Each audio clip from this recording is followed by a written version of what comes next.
सबैजनालाई नमस्कार। नेपाल अनलाइन स्कुलको युट्युब च्यानलमा यहाँहरूलाई धेरै धेरै स्वागत छ।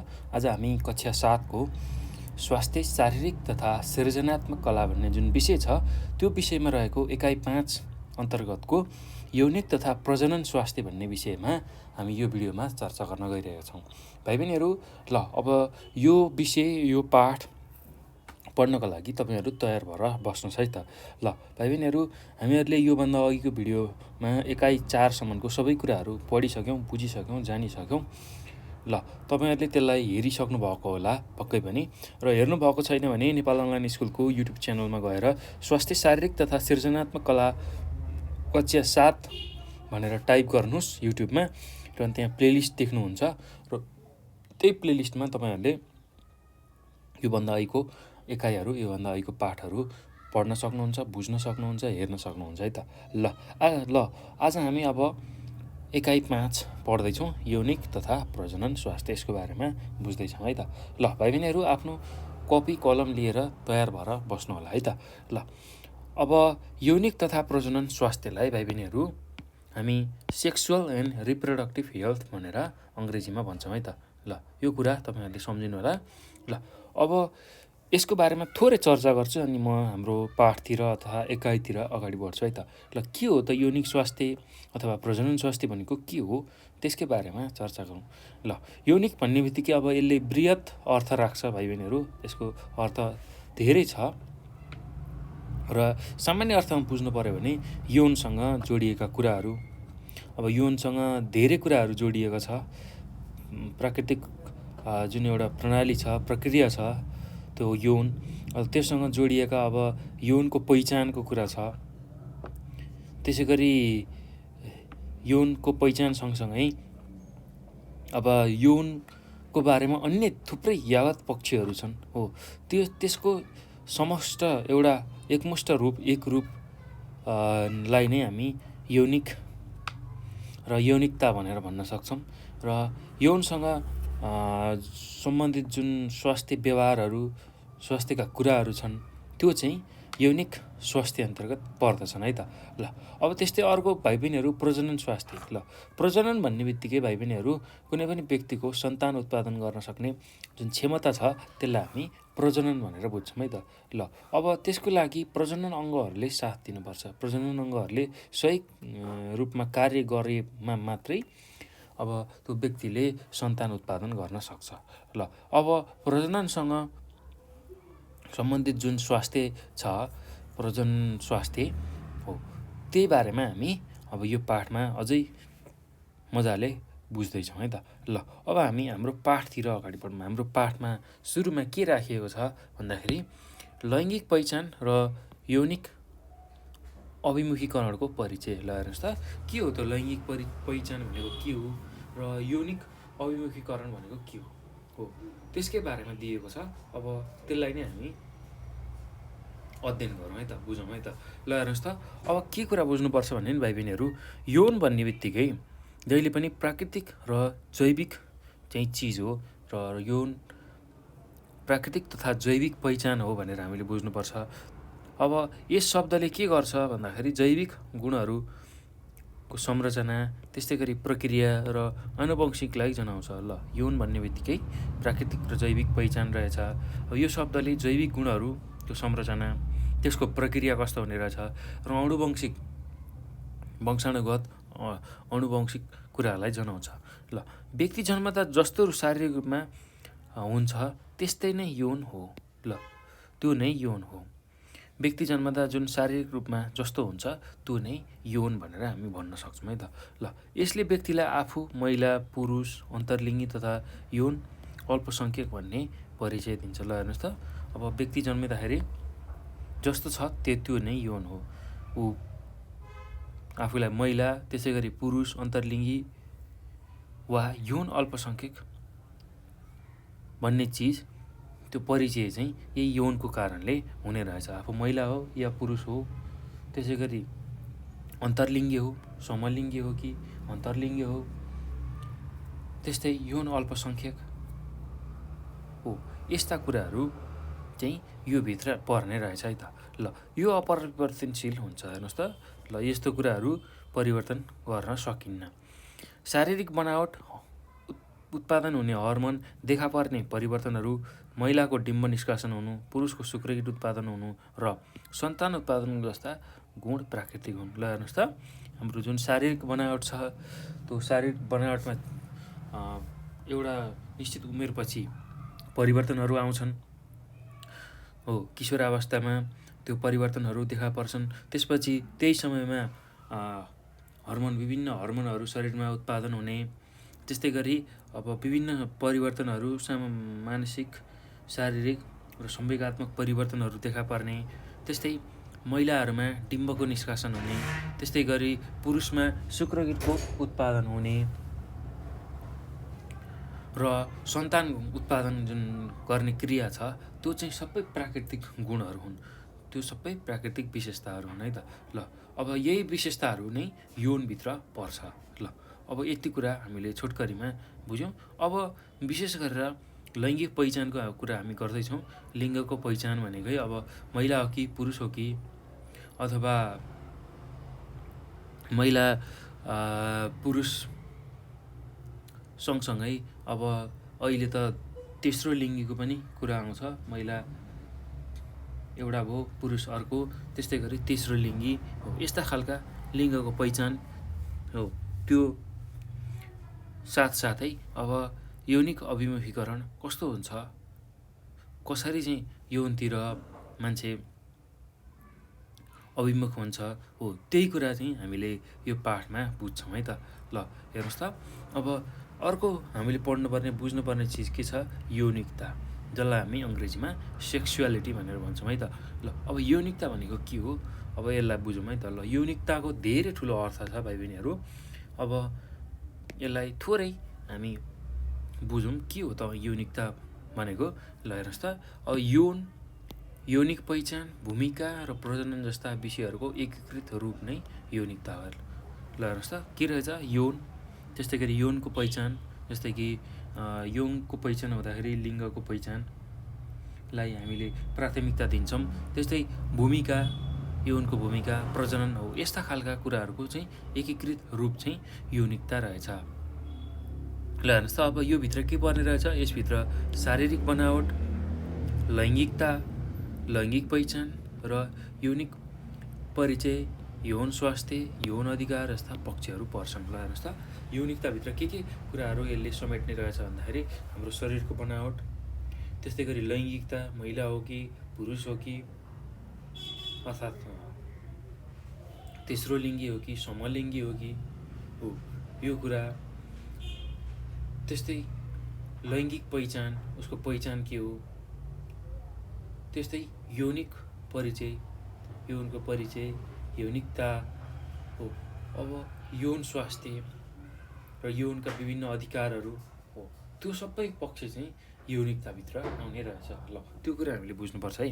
अब यसले यौन सम्बन्धी मूल्य र मान्यता, अभिव्यक्ति र व्यवस्थापन, ल यौन सम्बन्धी मूल्य र मान्यता, त्यसै गरी त्यसको अभिव्यक्ति, त्यसलाई व्यक्त कसरी गरिन्छ, अनि त्यसको व्यवस्थापनहरू हो, यी समग्र कुरालाई बुझाउँछ। ल यौनिकता भन्ने बित्तिकै यौन सम्बन्धी मूल्य मान्यता, कस्तो खालका मूल्य मान्यताहरू समाजमा छन्, त्यस्तै कस्तो खालको अभिव्यक्ति छ यौनमा, खुलेआम रूपले यौनलाई अभिव्यक्त गरिन्छ अथवा एकदम गोप्य रूपमा त्यसलाई व्यक्त गरिन्छ र त्यसको व्यवस्थापन हो, यही कुराहरूलाई समग्र रूपमा यौनिकताले बुझाउँछ। ल हेर्नुहोस् त, अब हाम्रो जस्तो मुलुकमा यौनलाई खुलेआम रूपले व्याख्या गरिँदैन, चर्चा गरिँदैन, यो एकदमै मौन र भित्रभित्रै गरिने क्रियाकलापको रूपमा लिइन्छ। यसलाई पश्चिमी जगतमा जस्तो, बाहिर विदेशमा जस्तो खुल्ला रूपमा यसलाई अभिव्यक्त गरिन्न। यसको आफ्नै हाम्रो धर्म संस्कार अनुसारको छुट्टै मूल्य मान्यता छ हो, त्यही कुरा चाहिँ अब यौनिकताभित्र पर्ने रहेछ है त। ल त्यस्तै अब अर्को माया, प्रेम, जीवनप्रतिको विचार, सम्बन्ध र व्यक्तिप्रतिको व्यवहार पनि यौनिकता हो। ल हेर्नुहोस् त, यौनिकताको अर्थ मैले भने नि व्यापक रूपमै छ र अब के रहेछ, माया, प्रेम, त्यस्तै गरी जीवनप्रतिको विचार, सम्बन्ध र व्यक्तिप्रतिको व्यवहार पनि यौनिकता नै हो। ल यो कुरा हामीले बुझ्नुपर्छ। यौनिकता नितान्त व्यक्तिगत अनुभूति र अभिव्यक्ति हो। ल हेर्नुहोस् त, जुन यौनिकताको कुरा गर्दैछौँ हामी, त्यो नितान्त व्यक्तिगत अनुभूति पनि हो अथवा त्यसको अभिव्यक्ति पनि हो। यौनिकताको अभिव्यक्ति फरक ढङ्गले हुने गर्छ। मानिसको यौनिकता व्यक्तिपछि फरक हुन्छ। ल हेर्नुहोस् त, मान्छेको यौनिकता व्यक्तिपछि नै फरक हुने रहेछ। उसले कसरी सोध्छ, यौनलाई कसरी लिन्छ, ऊ कस्तो छ, कुन लिङ्गी हो त्यसले चाहिँ अब यो यौनिकतालाई धेरै नै फरक पारिरहेको हुन्छ है त भाइ बहिनीहरू। ल यो कुरा हामीले बुझ्नुपर्छ। ल अब यसमा अर्को कोही कुरा जोडौँ भने हेर्नुहोस् त, अब यसमा के हुन्छ भन्दा व्यक्तिले यौनका बारेमा सामान्य यौन र विपरीत यौन प्रति कस्तो व्यवहार गर्छन् भन्ने कुरा समेटेको हुन्छ। ल हेर्नुहोस् त, यौनिकतामा अब यौनको बारेमा चर्चा हुन्छ यौनिकताभित्रै, र त्यसमा पनि मान्छेले अब यौनप्रति कस्तो धारणा राख्छ कि विपरीत लिङ्गीप्रति यौनको धारणा हुन्छ, त्यस्तै गरी एउटै लिङ्गीप्रति चाहिँ यौनको व्यवहारहरू हुन्छ, यौनको धारणा हुन्छ हो, त्यही कुरालाई चाहिँ यसले समेट्छ। त्यस्तै मानिसको यौनिकतालाई संस्कृति, जाति, धर्म, आर्थिक तथा सामाजिक अवस्था, शारीरिक अवस्था, यौन पहिचान आदि कुराहरूले प्रभाव पारेको हुन्छ। ल हेर्नुहोस् त, मान्छेको यौनिकतालाई केले प्रभाव पार्ने रहेछ?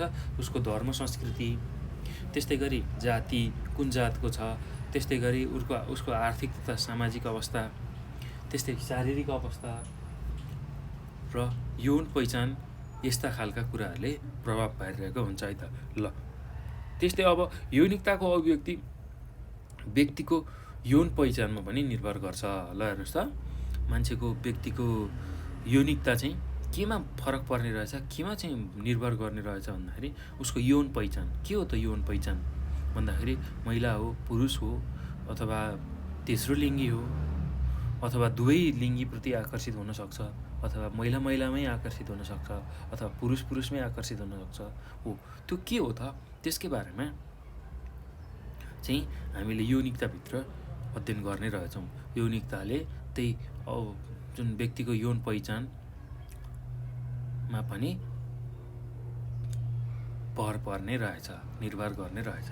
ल यौन पहिचान भन्नाले व्यक्तिले देखाउने यौन व्यवहार र सम्बन्धहरू हुन्। ल हेर्नुहोस् त, यौन पहिचान भन्ने बित्तिकै अब व्यक्तिले कस्तो खालको यौन व्यवहारहरू र सम्बन्धहरू देखाउँछ त्यही कुरा हुन्। यौनिकता हाम्रो जीवनकालभरि नै रहिरहन्छ। ल हेर्नुहोस् त, यौनिकता हाम्रो जीवनकालभरि नै रहिरहन्छ। ल यो कुरा हामीले बुझ्नुपर्छ। अब हेर्नुहोस् त, अब यो पछि हामीले के कुरा बुझ्न सक्छौँ भन्दाखेरि यौन पहिचानका आधारमा व्यक्तिहरूलाई निम्नअनुसार 3 समूहमा विभाजन गर्न सकिन्छ। ल हेर्नुहोस् त, अब यौन पहिचानको आधारमा अब यौनलाई कसरी पहिचान गर्ने, यौन पहिचान महिला हो, पुरुष हो त हामीले बुझ्यौँ। अब त्यसमा पनि विपरीत लिङ्गीप्रति आकर्षित हो कि, समयौनिक हो कि, त्यसै गरी द्वैयौनिक हो कि हो, यही कुरा चाहिँ हामीले बुझ्नुपर्छ। ल यौन पहिचानका आधारमा व्यक्तिहरूलाई अब 3 चरणमा चाहिँ हामीले विभाजन गर्न सक्ने रहेछौँ। ल हेर्नुहोस् त, पहिलो के रहेछ भन्दाखेरि पहिलो रहेछ विपरीत यौनिक समूह, जसलाई हामी हेटेरोसेक्सुअल भन्छौँ। त्यस्तै दोस्रो के रहेछ समयौनिक समूह, जसलाई हामी होमोसेक्सुअल भन्छौँ, र अर्को छ द्वियौनिक, जसलाई हामी बाइसेक्सुअल भनेर भन्छौँ। ल हेर्नुहोस् त, हो यौनको पहिचानको आधारमा व्यक्तिहरूलाई यसरी 3टा समूहमा चाहिँ विभाजन गर्न सकिने रहेछ। पहिलो के छ हेटेरोसेक्सुअल, जसलाई हामी विपरीत यौनिक समूह भनेर भन्छौँ। त्यस्तै गरी अर्को छ होमोसेक्सुअल, त्यो भनेको समयौनिक समूह। त्यस्तै अर्को छ द्वैयौनिक, जसलाई हामी बाइसेक्सुअल भनेर भन्छौँ है त। ल के हुन् त तिनीहरू भनेर अब थोरै बुझौँ है त। ल पहिलो समूहमा परेको विपरीत यौनिक समूह। ल यो भनेको कस्तो भन्दा महिला र पुरुष एक अर्कासँग यौनिक रूपले आकर्षित हुने व्यक्तिहरू यस समूहमा पर्छन्। ल हेर्नुहोस् त, महिला र पुरुष, विशेष गरेर महिला र पुरुष हो एकअर्कामा आकर्षित हुने चाहिँ यो समूहभित्र पर्ने रहेछन्। ल यो कुरा हामीले बुझ्नुपर्छ है त। ल महिला र पुरुष एकअर्कामा आकर्षित भयो भने अब यो विपरीत यौनिक समूह, ठ्याक्कै उल्टो विपरीत भनेकै उल्टो, महिलाको पुरुष, पुरुषको महिला हो। यो एक आपसमा महिला र पुरुष चाहिँ आकर्षित हुने समूह चाहिँ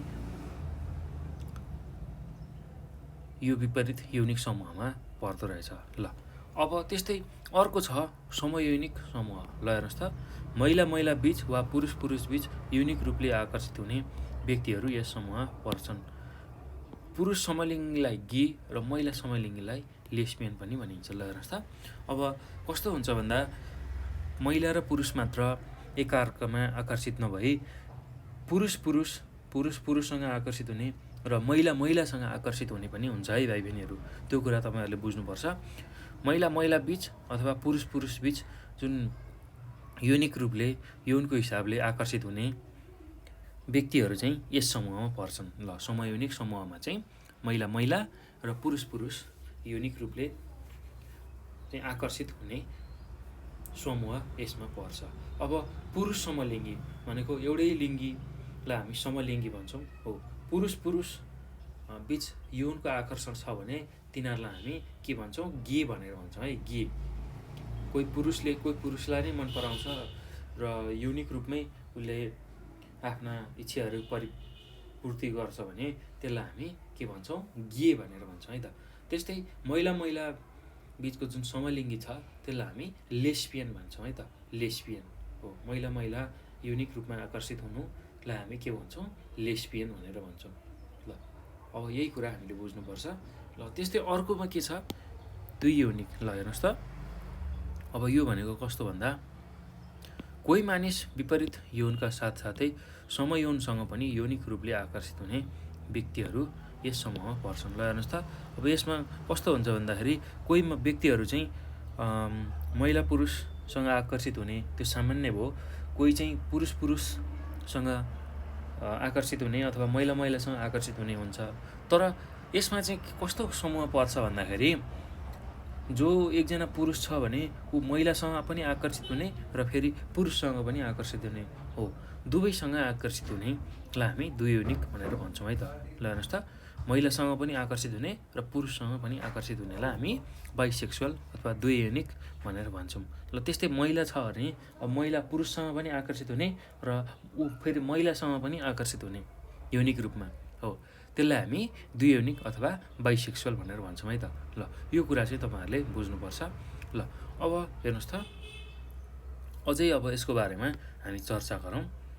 ल हेर्नुहोस्, यौनिक परिचय व्यक्तिको पहिचान, अस्तित्व र मानव अधिकारको विषय हो। ल हेर्नुहोस् त, यौनको परिचय जुन यौनिक परिचय छ व्यक्तिको, महिला पुरुष समलिङ्गी दुईलिङ्गी हो, यस्ता कुराहरू। त्यस्तै उसको अस्तित्व, ऊ रहिरहेको र त्यो चिज चाहिँ उसको मानव अधिकारभित्र पर्ने विषय हो है त। उसको यौनिक पहिचान, उसको अस्तित्व र मानव अधिकारको विषय चाहिँ हो। ल यो कुरा हामीले बुझ्नुपर्छ। विपरीत यौनिकभन्दा भिन्न यौनिक परिचय भएका व्यक्तिलाई समग्रमा यौनिक अल्पसङ्ख्यक भनिन्छ। ल हेर्नुहोस् त, ल विपरीत योनिभन्दा जुन फरक यौनिक परिचय भएका व्यक्तिहरू छन् तिनीहरूलाई समग्रमा हामी यौनिक अल्पसङ्ख्यक भनेर भन्छौँ है त। ल यौनिक अल्पसङ्ख्यक भनेको के रहेछ भाइ बहिनीहरू? ल यो शब्दलाई याद गर्नुहोस् है। यौनिक अल्पसङ्ख्यक भनेको जुन विपरीत यौनिक हुन्छन् तिनीहरूभन्दा भिन्न महिला र पुरुष एकअर्कामा आकर्षित हुन्छन्, त्यसै गरी पुरुष र महिला एकअर्कामा आकर्षित हुन्छन्। यो बाहेक पुरुषमा आकर्षित हुने अथवा महिलामा आकर्षित हुने हो, यस्तो खालको जुन व्यक्तिहरू छन्, यस्तो खालको परिचय यौनिक परिचय भएका व्यक्तिहरू छन्, यिनीहरूलाई चाहिँ हामीले यौनिक अल्पसङ्ख्यक भनेर भन्छौँ है। ल यौनिक अल्पसङ्ख्यक भन्ने बित्तिकै जुन विपरीत यौनिकताभन्दा भिन्न यौनिक परिचय भएको व्यक्तिहरूलाई हामीले समग्रमा यौनिक अल्पसङ्ख्यक भनेर भन्छौँ है त। ल यौनिक अल्पसङ्ख्यकलाई अर्को पनि शब्द प्रयोग गरिन्छ, यसलाई हामी एलजिबिटिआई भनी भन्छौँ है त। ल एलजिबिटिआई, अब त्यसकै संक्षिप्त परिचय अब यस प्रकारको छ। ल हेर्नुहोस् त, एलजिबिटिआई भनेको एउटा छ लेस्बियन, अर्को गे, बी भनेको बाइसेक्सुअल, टी भनेको ट्रान्ससेक्सुअल र आई भनेको इन्टरसेक्सुअल। ल त्यही भएर एलजिबिटिआई भनेर भन्छौँ है त। ल यसरी यौनिक अल्पसङ्ख्यकलाई हामी एलजिबिटिआई पनि भन्छौँ। अब त्यही एलजिबिटिआईकै अब संक्षिप्त परिचय हामी बुझ्दैछौँ है त। एल भनेको के रहेछ, अब हेर्नुहोस् त, एल भनेको लेस्बियन रहेछ। ल यो एल आयो, अनि यो जी आयो, त्यस्तै गरी यो बी आयो, त्यस्तै गरी यो टी आयो, र त्यस्तै गरी यो आई आयो। ल यो भनेको के हो, ल अब त्यसकै बारेमा हामी संक्षिप्त रूपमा यसको चर्चा गर्दैछौँ है त। ल हेर्नुहोस् त, ल अब पहिलो छ स्त्री समयौनिक। स्त्री समयौनिक जसलाई हामी अङ्ग्रेजीमा लेस्बियन भनेर भन्छौँ है त।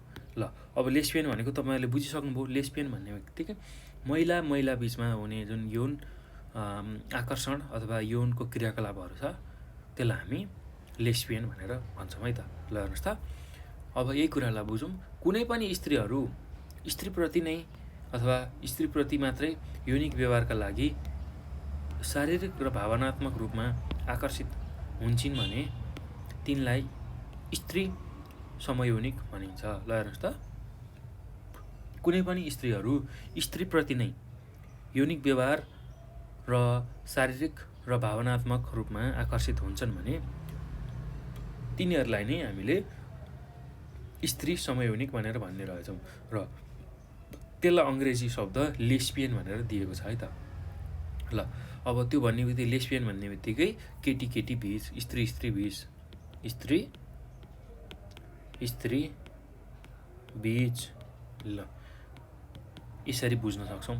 अब अर्को छ आमा पुरुष समयौनिक, जसलाई हामी गे भनेर भन्छौँ। ल कुनै पुरुषसँगै यौनिकताका हिसाबले शारीरिक र भावनात्मक रूपमा आकर्षित हुन्छन् भने त्यस्ता व्यक्तिलाई पुरुष समयौनिक भनेर भन्छौँ। ल यो चाहिँ पुरुष बीच, ल माथिल्लो महिला बीच थियो त्यसलाई हामी लेस्बियन भनेर भनिरहेछौँ। अहिले पुरुष बीचको जुन शारीरिक र भावनात्मक रूपमा आकर्षित हुने जुन यौनिक हिसाब छ त्यसलाई हामी गे भनेर भन्दो रहेछौँ, अर्थात् पुरुष समयौनिक भनेर भन्नै रहेछौँ है त। ल अब अर्को छ दुई यौनिक, ल जसलाई हामी अङ्ग्रेजीमा बाइसेक्सुअल भनेर भन्छौँ है त।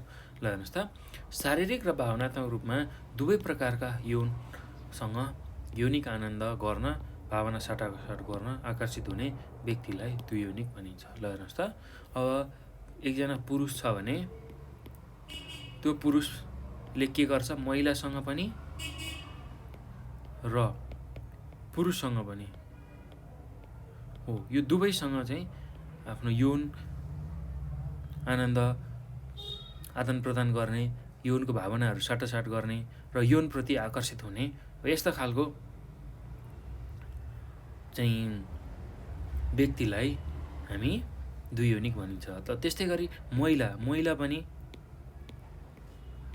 पुरुषसँग नै आकर्षित हुने र महिलासँग नै आकर्षित हुने त्यो हुनसक्छ है। ल यही समूहमा चाहिँ द्वियौनिक पर्छन्। ल यो कुरा हामीले बुझ्नुपर्छ। ल अब अर्को छ, हेर्नुहोस् त, हामीले बुझ्नुपर्ने पारलिङ्गी, ल जसलाई हामी ट्रान्ससेक्सुअल भनेर भन्छौँ। पारलिङ्गी, ल अब यो समूहमा कस्ता खालका मान्छेहरू पर्छन् भन्दाखेरि यो समूहका व्यक्तिहरू शारीरिक वा जन्मदा महिला वा पुरुष भए तापनि आफ्नो शारीरिक यौनभन्दा विपरीत यौनिक व्यवहार गर्छन्। जस्तै हेर्नुहोस् त, शारीरिक रूपमा महिला भए पनि पुरुष जस्तो व्यवहार गर्ने, पुरुषको जस्तो पहिरन लगाउने, पुरुषको जस्तो श्रृङ्गार गर्ने गर्छन्। ल हेर्नुहोस् त, कस्तो खालको समूह पर्ने रहेछ, कस्ता खालका व्यक्ति पर्ने रहेछ भन्दा जो शारीरिक वा जन्मदाखेरि महिला अथवा पुरुष नै भए पनि उसले चाहिँ आफ्नो समयअनुसार समय बित्दै जाँदाखेरि अब आफ्नो शारीरिक यौनभन्दा विपरीत यौनिक व्यवहार गर्छन्। आफ्नो जुन शरीरको यौनभन्दा ठ्याक्कै उल्टो व्यवहार गर्ने। जस्तै पुरुष छ भने अब उसलाई श्रृङ्गार पटार गर्न मन पराउने, राम्रो भएर चिटिक्क भएर हिँड्न मन पराउने, अनि लगभग अब स्त्रीकै जस्तो पहिरन लगाउने, स्त्रीकै जस्तो बोली व्यवहार गर्ने, लजाउने हो, त्यस्तो खालको स्वभाव हुनसक्छ। त्यस्तै गरी अब शारीरिक रूपमा जो महिला भए पनि पुरुष जस्तो व्यवहार गर्ने, पुरुषको जस्तै पहिरन लगाउने, केटाहरूले लगाउने जस्तो पहिरन, त्यस्तै गरी पुरुषकै जस्तो श्रृङ्गार गर्ने हो। यस्तो खालको चाहिँ व्यक्तिहरूको समूह पारलिङ्गी अन्तर्गत पर्छ है त। ल अब त्यस्तै शारीरिक रूपमा पुरुष भए पनि महिला जस्तो व्यवहार गर्ने र महिलाको पहिरन लगाउने, महिलाको जस्तै श्रृङ्गार गर्ने गर्छन्। ल हेर्नुहोस् त, शारीरिक रूपमा पुरुष भए पनि महिला जस्तो व्यवहार गर्ने, महिला जस्तै पहिरन लगाउने, महिला जस्तै श्रृङ्गार गर्ने हो। यस्ता खालका व्यक्तिहरू चाहिँ यो पारलिङ्गी अर्थात् ट्रान्ससेक्सुअलभित्र पर्ने रहेछ है त। ल अब यो पछि अन्तर्यौनिक। ल हेर्नुहोस् त, अन्तर्यौनिक। ल के हो त यो अन्तर्यौनिक, जसलाई हामी अङ्ग्रेजीमा इन्टरसेक्सुअल भन्छौँ। ल अब अन्तर्यौनिकमा अर्को शब्दमा प्राकृतिक रूपमा नै पुरुष र महिलाको पहिचान गर्न गाह्रो अवस्थामा रहेका व्यक्तिलाई अन्तर्यौनिक भनिन्छ। ल हेर्नुहोस् त, के रहेछ, प्राकृतिक रूपमा जुन पुरुष वा महिलाको पहिचान गर्ने गाह्रो अवस्थाको व्यक्तिहरूलाई हामी अन्तर्यौनिक भनेर भन्ने रहेछौँ। ल उदाहरणको लागि मानिस जन्मँदाखेरि पुरुष र महिला दुवैको जनेन्द्रिय अर्थात् लिङ्ग, अण्डकोश, योनि र पाठ्यघरसित सहित जन्मेको छ भने यसलाई हामी अन्तर्यौनिक भनेर भन्छौँ। ल हेर्नुहोस् त, प्राकृतिक रूपमा महिला अथवा पुरुष नै भएर जन्मिएको छ, तर अब कस्तो खालको अवस्था आउँछ भने उनीहरू महिला अथवा पुरुष त्यो पहिचान गर्ने गाह्रो अवस्था आउँछ है त। प्राकृतिक रूपमा महिला अथवा पुरुष देखिए पनि उनीहरूको जुन लिङ्गको आधारमा उनीहरूलाई महिला अथवा पुरुष भनेर चिन्नै गाह्रो भएको अवस्थाका व्यक्तिलाई हामी अन्तर्यौनिक भनेर भन्छौँ। जस्तै कि अब यसलाई बुझ्नको लागि उदाहरण के बुझौँ भने, मान्छे जन्मिँदाखेरि पुरुष वा महिला दुवैको जनेन्द्रिय अर्थात् लिङ्ग, अण्डकोश, योनि, पाठ्यघरसहित जन्मेको छ भने यसलाई अन्तर्यौनिक भनिन्छ। ल हेर्नुहोस् त, एउटै व्यक्तिमा लिङ्ग पनि हुने, योनि पनि हुने हो, यस्तो खालको चाहिँ मान्छे हुनसक्छ। अण्डकोश, योनि, पाठ्यघरसहित जन्मेको छ भने यसलाई अन्तर्यौनिक भनेर भन्छौँ है त। ल यो कुरा हामीले बुझ्नुपर्छ। ल अब यो पछि हामी भाइ बहिनीहरू अब यौनिकता शिक्षाको बारेमा चर्चा गर्छौँ। हाम्रो पाठमा रहेको यौनिकता शिक्षाको बारेमा चर्चा गर्छौँ। ल के हो त यो यौनिकता शिक्षा, जसलाई हामी अङ्ग्रेजीमा सेक्सुअलिटी एजुकेसन भन्छौँ हो, यो के हो त्यसकै बारेमा हामी बुझौँ है त। ल एकदम सजिलो छ भाइ बहिनीहरू। ल यो अलिकति तपाईँहरूलाई गाह्रो विषय जस्तो लाग्न सक्छ, तर यो गाह्रो विषय छैन। हामीले आफ्नो जीवनमै काम लाग्ने कुराहरू पढ्दैछौँ। यौनका बारेमा धेरै कुराहरू बुझिरहेछौँ, यौनिकताको बारेमा धेरै कुराहरू बुझिरहेछौँ, यौनिक अधिकारहरूको बारेमा हामी यसमा कुरा गर्दैछौँ है त। ल अब यौनिकता शिक्षा भाइ बहिनीहरू, हामीले भर्खरै यौनिकताको बारेमा बुझिसक्यौँ। अब यौनिकता शिक्षाको बारेमा थोरै बुझौँ है त। के हो त यौनिकता शिक्षा भनेको? ल हेर्नुहोस् त, अब हामीलाई के थाहा छ भन्दा भिन्न यौनिक परिचय भएका मानिसहरू पनि अन्य व्यक्ति सरह सम्मान उनीहरूलाई दिनुपर्छ। ल हेर्नुहोस् त, यो कुरा हामीले जहिले नि ख्याल गर्नुपर्छ।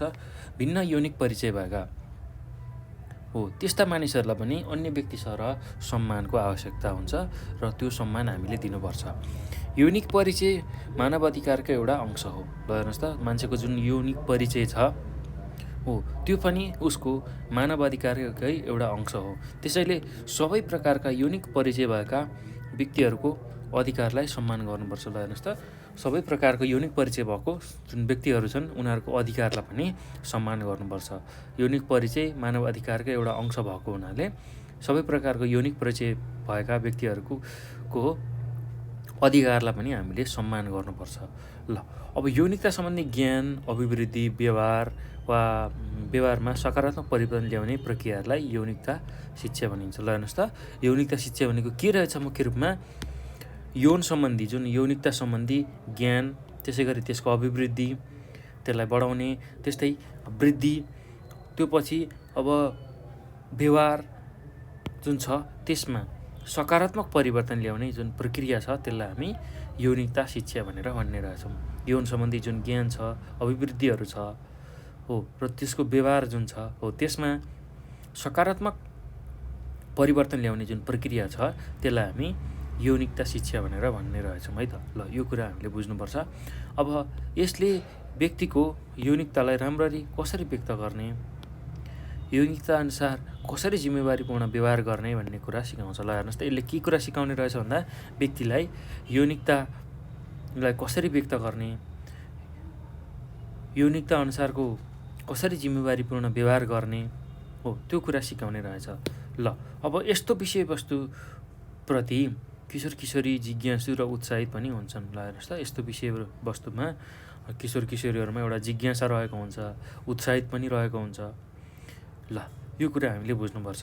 अब उनीहरूको जिज्ञासा र उत्साहलाई अभिभावक वा शिक्षकले बुझेर समाधान गरिदिएमा उनीहरू गलत बाटो अँगाल्नबाट बच्न सक्छन्। ल हेर्नुहोस् त किशोर किशोरीहरू जब किशोरावस्थामा हुन्छन् हो त्यो बेलामा उनीहरूलाई विभिन्न यौन र यौनिकता सम्बन्धी जिज्ञासाहरू त्यस्तै गरी कौतूहलताहरू हुन्छन् र उनीहरू उत्साहित पनि हुन्छन् यौन क्रियाकलाप यौनको लागि हो।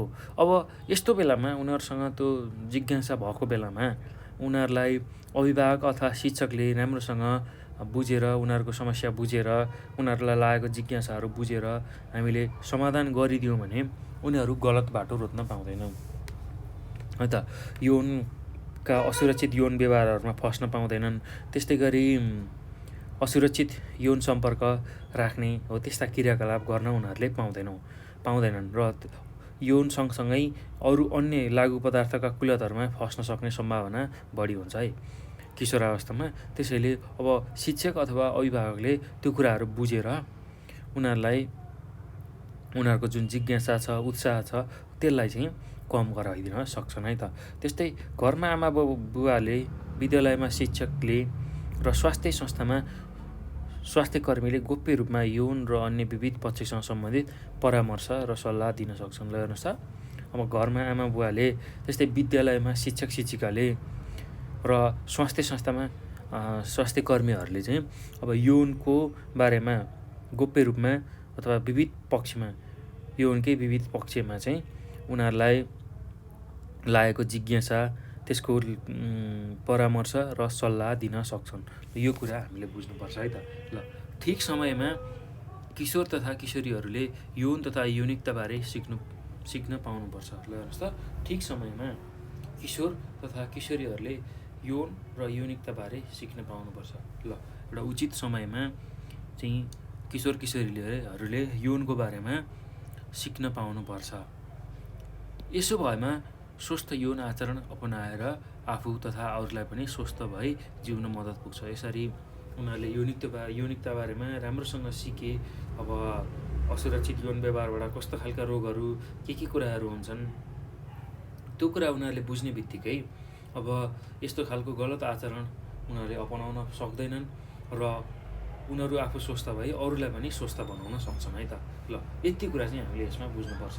त्यस्तै अब अर्को कुरा के बुझ्नुपर्छ भन्दा अब हामीले यौनिकता शिक्षामा अब जुन मानवको प्रजनन प्रणाली छ, प्रजनन स्वास्थ्य छ, त्यस्तै यौनिक व्यवहारका जैविक, सांस्कृतिक र जातीय पक्ष तथा महिला र पुरुषका वैयक्तिक धारणाका बारेमा शिक्षा दिइन्छ। ल हेर्नुहोस् त अब यो यौनिक शिक्षा अन्तर्गत के कुराहरू समावेश हुने रहेछन् भन्दाखेरि मानव जुन प्रजनन प्रणाली छ त्यसको बारेमा, प्रजनन अङ्गहरूका बारेमा, त्यस्तै यौनिक व्यवहारका जुन जैविक, सांस्कृतिक र जातीय पक्षहरू छ, यौनलाई कसरी संस्कृतिले, जातले, जातीय पक्षले कसरी प्रभाव पार्छ र त्यो सम्बन्धी महिला र पुरुषको आफ्नै धारणा हुन्छ हो त्यो धारणाको बारेमा चाहिँ यौनिक शिक्षाले हामीलाई चाहिएको ज्ञान दिने रहेछ। ल अब यसबाट व्यक्ति, परिवार तथा समाजलाई यौनिकता सम्बन्धी सवाल तथा कार्यका लागि जानकारी प्राप्त भई स्वस्थ यौन जीवनयापनमा सहयोग छ। ल हेर्नुहोस् त अब यौनिक शिक्षाले के गर्ने रहेछ, कुनै पनि व्यक्ति, परिवार तथा समाजलाई यौन सम्बन्धी जम्मै जानकारीहरू, यौन सम्बन्धी जिज्ञासाहरूको उत्तर हो त्यसका साथसाथै अब यौन सम्बन्धी उनीहरूको सवालको जवाफ दिने रहेछ। अब त्यो जुन जिज्ञासा छ त्यो मेटिँदाखेरि चाहिँ अब स्वस्थ यौन जीवनयापन गराउन त्यसले सहयोग गर्छ है त। ल यो कुरा हामीले बुझ्नुपर्छ। यौनिक शिक्षाभित्र यो कुरा पर्छ है त। ल यसरी यौनिक व्यवहारलाई सकारात्मक धारतर्फ उत्प्रेरण गराउन र यौनिकता सम्बन्धी गलत धारणा र नकारात्मक भावना निराकरण गरी स्वस्थ यौनिक आचरण र सुरक्षित यौन जीवनका लागि यौनिक शिक्षा आवश्यक छ। ल हेर्नुहोस् त, जुन मान्छेको यौनप्रतिको नकारात्मक भावना छ, नकारात्मक आचरणहरू छ, नकारात्मक अथवा गलत धारणाहरू छ, हो त्यसलाई चाहिँ सकारात्मक धारतर्फ बढाउन, सकारात्मक भावनातिर अगाडि बढाउन र स्वस्थ यौनिक र सुरक्षित यौन जीवनको लागि स्वस्थ यौनिक आचरण तथा सुरक्षित यौन जीवनका लागि यौनिक शिक्षा चाहिँ एकदमै आवश्यक छ। ल यो कुरा हामीले बुझ्नुपर्छ है, यो कुरा हामीले सम्झाउनुपर्छ। यही कुरा हो सबैभन्दा ठुलो चिज भनेको। यौनिक शिक्षा किन आवश्यक रहेछ भन्दाखेरि जुन मान्छेको गलत धारणा छ यौनको बारेमा, त्यस्तै गरी नकारात्मक जुन भावनाहरू छ हो त्यसलाई निराकरण गर्नको लागि, त्यसलाई घटाउनको लागि, त्यसलाई हटाउनको लागि जुन र एउटा सकारात्मक धारतिर अगाडि बढेर स्वस्थ यौनिक आचरण र सुरक्षित यौन जीवन चाहिँ स्थापित गर्नको लागि यौनिक शिक्षा अति नै आवश्यक छ है त। ल यो कुरा चाहिँ हामीले बिर्सनुहुन्न। ल हेर्नुहोस् त, अब अर्को कुरा यहाँ के आयो भन्दा क्रियाकलाप आयो। ल क्रियाकलापमा के भनेको छ भन्नुहोस् त, तपाईँका छरछिमेकमा भएका स्वास्थ्यकर्मी वा यौनिक तथा प्रजनन स्वास्थ्यका बारेमा जानकार व्यक्तिलाई तलका प्रश्न सोधी त्यसका आधारमा छोटो प्रतिवेदन तयार गर्नुहोस्। ल हेर्नुहोस् त, यहाँ प्रश्न दिएको छ 3टा प्रश्न। अब यसको उत्तर चाहिँ उनीहरूसँग सोधेर तपाईँहरूले लेख्नु पऱ्यो है त। तपाईँको छरछिमेकमा भएको जुन स्वास्थ्यकर्मी छ अथवा यौनिक तथा प्रजनन स्वास्थ्यको बारेमा जानकार व्यक्ति छ हो, त्यस्तो व्यक्तिलाई चाहिँ अब यहाँ प्रश्नहरू सोधेको छ।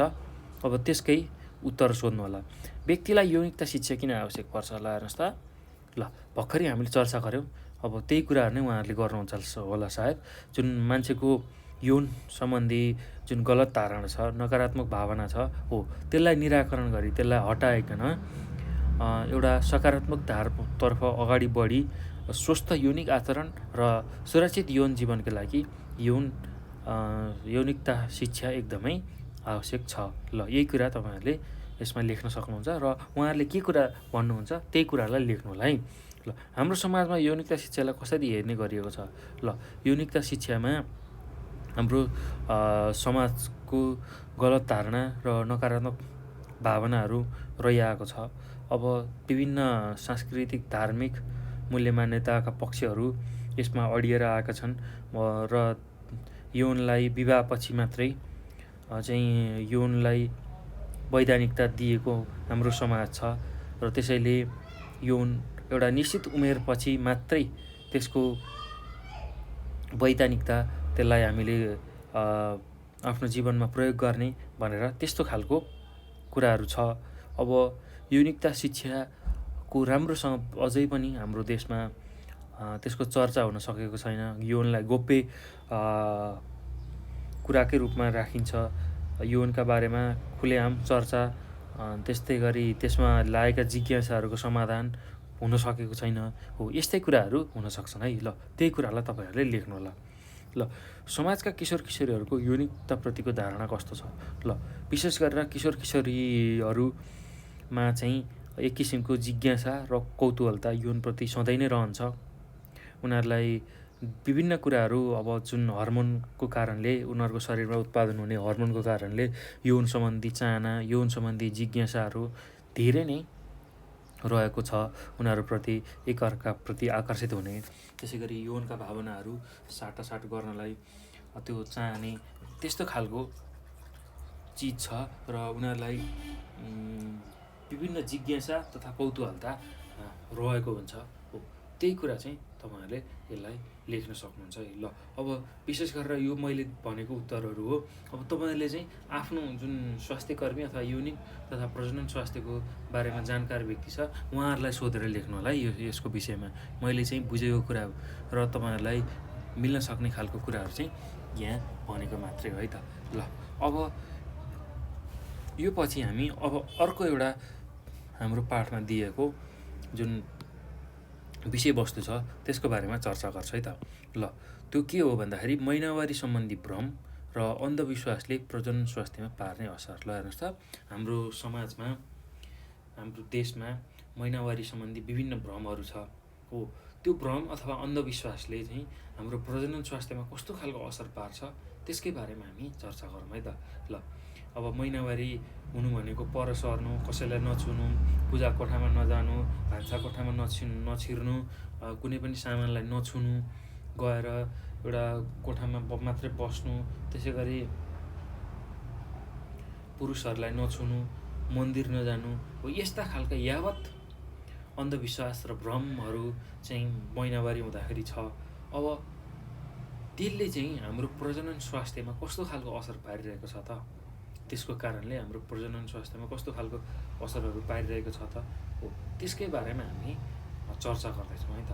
ल अब जुन भ्रम छ महिनावारी सम्बन्धी, त्यो भ्रमले चाहिँ हाम्रो प्रजननलाई चाहिँ कसरी असर पारिरहेको छ त्यही कुरा हामी बुझ्दैछौँ है त। ल हेर्नुहोस् त, अब यहाँ के दिएको छ त्यसलाई हामी बुझौँ। एकजना शिक्षक दुर्गम जिल्लाको विद्यालयमा अध्यापन गर्नुहुन्छ। शनिबारको दिन उहाँ गाउँमा घुम्न जाने भयो।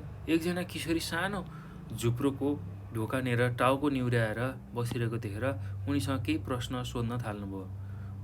उहाँहरू बिचमा भएको संवाद पढौँ। ल हेर्नुहोस् त, एकजना दुर्गम जिल्लामा चाहिँ शिक्षकले अध्यापन गराउनु हुने रहेछ, पढाउनु हुने रहेछ। उनी चाहिँ शनिबारको दिन घुम्दै जाँदाखेरि, गाउँमा घुम्दै जाँदाखेरि उनले के देखे भन्दा एकजना किशोरी चाहिँ एउटा सानो झुप्रोमा ढोकानेर टाउको निहुर्याएर बसिरहेको उहाँले देख्नुभएको छ। र त्यो देखिसकेपछि अब उनले त्यो शिक्षकले किशोरीसँग अब वार्तालाप अथवा संवाद गर्न थाल्नुभयो है त, प्रश्न गर्न थाल्नुभयो। अब त्यही चिज चाहिँ यहाँ संवादको रूपमा छ। अब त्यसलाई हामी पढौँ र धेरै कुराहरू हामी यसबाट बुझ्न सक्छौँ है त। ल हेर्नुहोस् त, अब शिक्षकले सोध्नुहुन्छ, नानी तिमी किन यस्तो झुप्रोमा एक्लै बसिरहेको छौ? ल अब त्यो नानीले के भन्छन् भन्दा, सर महिनावारी भएकाले घरमा बस्न मिल्दैन भनेर आमाले यहाँ बस्न पठाउनु भएको नि। ल हेर्नुहोस् त, महिनावारी हुँदाखेरि अब घरमा बस्न मिल्दैन भनेर चाहिँ आमाले त्यो छाप्रोमा अथवा झुप्रोमा पठाउनु भएको रहेछ। ल शिक्षक अब त्यो सुनेर के भन्नुहुन्छ भन्दाखेरि, किन घरमा बस्नु नहुने रे नानी भनेर सोध्नुहुन्छ है शिक्षकले। अब त्यसपछि नानीले के भन्नुहुन्छ भन्दाखेरि, मलाई थाहा छैन सर, हाम्रो घरमा सबैजना महिनावारी भएपछि यही आएर बस्ने चलन छ। ल हेर्नुहोस् त, अब शिक्षकले अब त्यसरी बाहिर झुप्रोमा बसेको देखेपछि अब घरमा बस्न नमिल्ने हो र नानी भनेर सोध्नुभयो। अब त्यो सुनेर नानीले चाहिँ, मलाई त थाहा छैन सर, हाम्रो घरमा सबैजना महिनावारी भएपछि यही आएर बस्ने चलन छ, त्यही झुप्रोमा गएर बस्ने चलन छ भनेर भन्छन् है त। अब त्यो पछि हेर्नुहोस् त, शिक्षकको नानीको घर जानुभयो। त्यो जुन शिक्षक छ त्यति सुनेर अब त्यो नानीको घर जानुभयो र उनको आमासँग भेटेर केही कुराहरू सोध्नुभयो है त। उनको आमासँग भेटेर केही कुराहरू सोध्नुभयो। अब कस्तो खालको कुराहरू सोध्नुभयो त त्यसलाई बुझौँ है त। ल शिक्षक अब के भन्नुहुन्छ उनको आमालाई देखेर, नमस्कार, त्यो परको झुप्रामा बसिरहेकी नानीको आमा तपाईँ हुनुहुन्छ हो भनेर सोध्नुहुन्छ है त त्यो नानीको आमालाई। अब त्यो सुनेर आमाले के भन्नुहुन्छ, त्यो नानीको आमाले, नमस्कार सर, हो सर, म नानीको आमा हुँ भनेर भन्नुहुन्छ।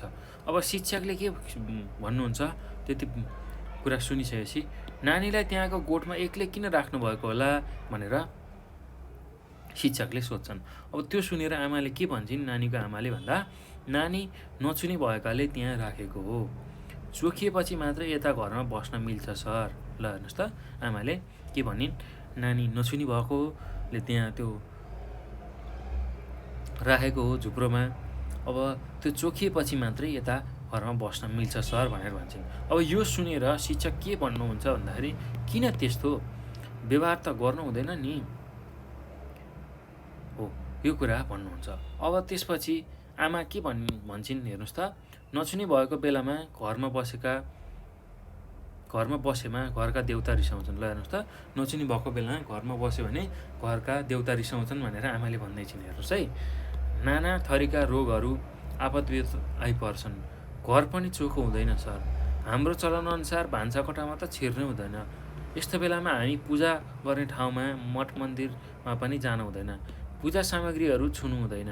नछुने भएको 5 दिनपछि नुहाइसकेपछि मात्र चोखिन्छ। त्यसपछि मात्र घरमा आउन पाइने चलन छ। ल हेर्नुहोस् त, अब आमा चाहिँले के भन्छन् त्यो नानीको आमाले भन्दाखेरि, नछुने भएको बेलामा घरमा बस्यो भने घरको देउता रिसाउँछन् रे, त्यस्तै नाना थरीका रोगहरू लाग्न सक्छन्, आपद विपदहरू आइपर्छन्, घर पनि चोखो हुँदैन, हाम्रो चलनअनुसार भान्साकोठामा छिर्नै हुँदैन। यस्तो बेलामा हामी पूजा गर्ने ठाउँमा मठ मन्दिरमा पनि जानु हुँदैन। पूजाका सामग्रीहरू छुनु हुँदैन। नछुने भएकाले 5 दिनपछि नुहाइधुवाइ गरिसकेपछि मात्र चोखिएर चाहिँ घरमा पस्न पाइने चलन छ भनेर भन्नुहुन्छ। अब यस्तो खालको कुरा सुनेर शिक्षक के भन्नुहुन्छ भन्दा, यस्ता प्रचलन त स्वास्थ्यका लागि हानिकारक छ नि भनेर भन्नुहुन्छ। अब त्यो सुन्ने बित्तिकै फेरि आमाले के भन्नुहुन्छ, हाम्रो परम्पराअनुसार चल्दै आएको कुरा हो नि सर भनेर भन्नुहुन्छ है त। ल त्यसपछि शिक्षकले के भन्नुहुन्छ भन्दाखेरि, नानीले खाना के गर्ने त, नानीलाई खाना खानलाई के गर्ने त भन्दाखेरि, अब आमाले के भन्नुहुन्छ, मैले एउटा छुट्टै थालमा खाना त्यहीँ लगिदिन्छु, उसले त्यहीँ खानुपर्छ, बाहिर निस्कनु हुँदैन, घुमफिर गर्नु हुँदैन र स्कुल पनि जानु हुँदैन। ल अब यो सबै कुराहरू सुनेपछि शिक्षकले त्यहाँ वरिपरि रहेका महिलाहरूलाई भेला गरी त्यस्ता अन्धविश्वासबारे, नकारात्मक असरबारेमा जानकारी दिनुभयो। ल हेर्नुहोस् त, अब यो कुरा सुनिसकेपछि, यस्तो त्यो नानीको आमाको कुराहरू सुनिसकेपछि त्यहाँ जम्मा भएका जो महिलाहरू हुनुहुन्छ उहाँहरूलाई यस्ता खालका अन्धविश्वासको नकारात्मक असरबारे उहाँले जानकारी दिनुभयो है त। ल हेर्नुहोस् त, अब शिक्षकले के भन्नुहुन्छ हेर्नुहोस् त। ल अब यही कुरालाई हामी बुझौँ। अब त्यो सबै महिलाहरूलाई जम्मा गरेर शिक्षकले के भन्नुहुन्छ, ल तपाईँहरू सबैजना मेरो कुरामा ध्यान दिएर सुन्नुहोस् है त। ल हेर्नुहोस् त, सबैजनाले मेरो कुरालाई ध्यान दिएर सुन्नु है त। अब त्यसपछि शिक्षकले के भन्नुहुन्छ हेर्नुहोस् त, महिनावारी भएका बेलामा महिलाहरूको प्रजनन अङ्गबाट रगत बगिरहेको हुन्छ। हेर्नुहोस् त, महिनावारी हुँदाखेरि महिलाहरूको प्रजनन अङ्ग जुन योनि छ त्योबाट रगत बगिरहेको हुन्छ। यस्तो बेलामा आवश्यकता अनुसार ननुहाएमा प्रजनन अङ्ग सङ्क्रमित हुन जान्छ। लुगाहरू नधोएमा दुर्गन्धित हुन्छन्। तसर्थ पर्याप्त मात्रामा सरसफाइमा ध्यान दिनुपर्छ। यस्तो बेला प्रशस्त मात्रामा हरियो तरकारी, सागपात, फलफुल, दुध, दही जस्ता पोसिला खानेकुराहरू पनि खान दिनुपर्छ। रगत धेरै बगेमा अथवा रगत धेरै बग्ने भएमा शरीर कमजोर हुने र रक्त अल्पता जस्ता रोग लाग्न सक्छन्। त्यति मात्र कहाँ हो र, किशोरीहरूलाई अँध्यारो कोठामा थुनेर राख्दा शारीरिक र मानसिक पीडा हुन्छ। यसका साथै विभिन्न प्रकारका दुर्घटना पनि हुन सक्छन्। अब महिलाहरू त्यो सुनेर के भन्नुहुन्छ, ओहो साँच्चै हो र सर। त्यसपछि अब फेरि शिक्षकले के भन्छन् भन्दाखेरि, हो नि, ल अब तपाईँहरू यस्ता अन्धविश्वासको पालना नगरी स्वस्थकर व्यवहार अपनाई सुरक्षित रहनुहोला। महिनावारी त एउटा स्वाभाविक शारीरिक र प्राकृतिक प्रक्रिया हो। यो बेलामा छुवाछुत तथा भेदभाव गर्नुपर्ने कुनै किसिमको वैज्ञानिक तथा सामाजिक आधार नै छैनन् हो।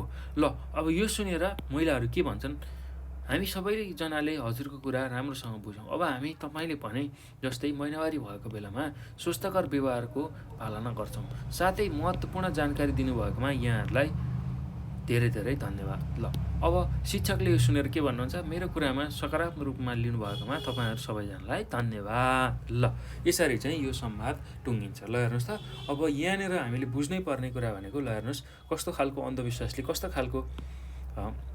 यस्तो खालको जुन महिनावारी हुँदाखेरिको अन्धविश्वासले कस्तो खालको असर गर्ने रहेछ र त्यसलाई कसरी हटाउन सकिने रहेछ, यही कुरा हामी बुझ्छौँ है त।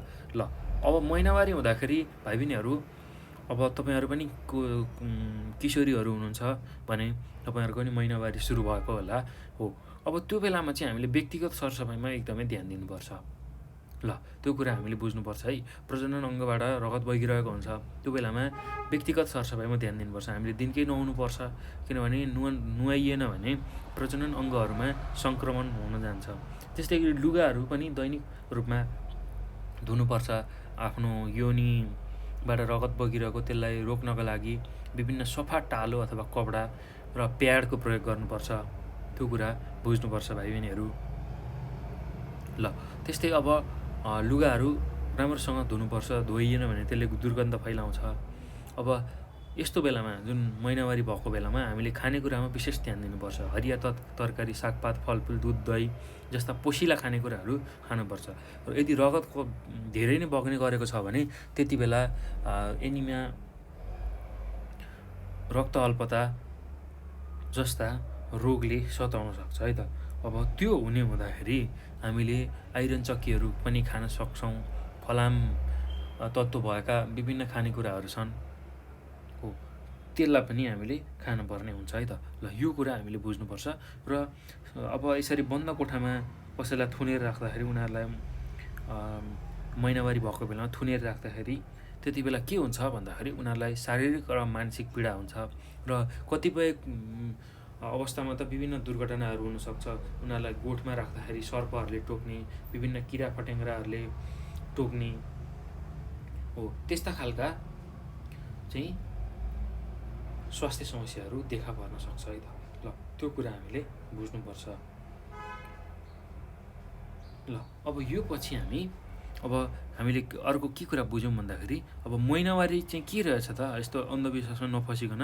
महिनावारी भनेको त एउटा स्वाभाविक र शारीरिक र प्राकृतिक प्रक्रिया मात्र रहेछ। स्वाभाविक, शारीरिक र प्राकृतिक प्रक्रिया मात्रै रहेछ। र अर्को कुरा हामीले यसमा के बुझ्यौँ भन्दाखेरि, अब यसरी छुवाछुत र भेदभाव गर्नुपर्ने कुनै वैज्ञानिक कारण अथवा सामाजिक आधार पनि रहेन रहेछ। हामीले चाहिँ विशेष गरेर के कुरा ख्याल गर्नुपर्ने रहेछ भन्दा, यसरी महिनावारी भएको बेलामा छुवाछुत र भेदभाव नगरिकन उनीहरूलाई एउटा स्वस्थकर व्यवहार गर्ने, उनीहरूलाई त्यति बेला जुन आवश्यक परेको छ खानपान र स्वस्थकर वातावरणको, हो त्यो व्यवस्था हामीले मिलाइदिनु पर्ने रहेछ। त्यो गऱ्यौँ भने हामी चाहिँ अब यो अन्धविश्वास, महिनावारी हुँदाखेरिको जुन अन्धविश्वास छ त्यसलाई हामी सजिलै हटाउन सक्छौँ है त। ल त्यो कुरा हामीले बुझ्नुपर्छ। ल अब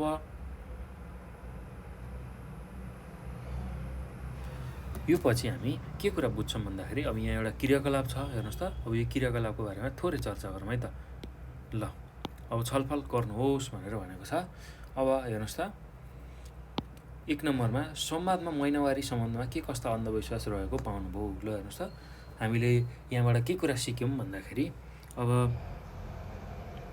हामीले यहाँ सिकेको, बुझेको कुरा भनेको, अब यो छलफलमा महिनावारीको कस्तो अन्धविश्वास रहेछ भन्दाखेरि, त्यो ठाउँको मान्छेमा चाहिँ अब यदि महिनावारी भएको बेलामा हामीले केही कुरा छोयौँ भने, घरमा बस्यौँ भने घरको देउदेउता रिसाउने रहेछन् भनेर त्यस्तो रहेछ।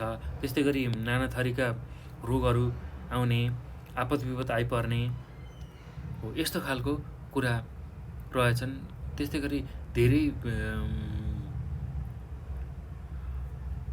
अर्को के कुरा यसमा आउँछ भन्दाखेरि, अब पूजा सामग्रीहरू छुन नहुने, त्यस्तै गरी भान्साकोठामा छिर्नै नहुने, मठ मन्दिर जान नहुने, त्यसपछि यस्ता खालका कुसंस्कार र अन्धविश्वास चाहिँ महिनावारीको विषयमा रहेछ है त।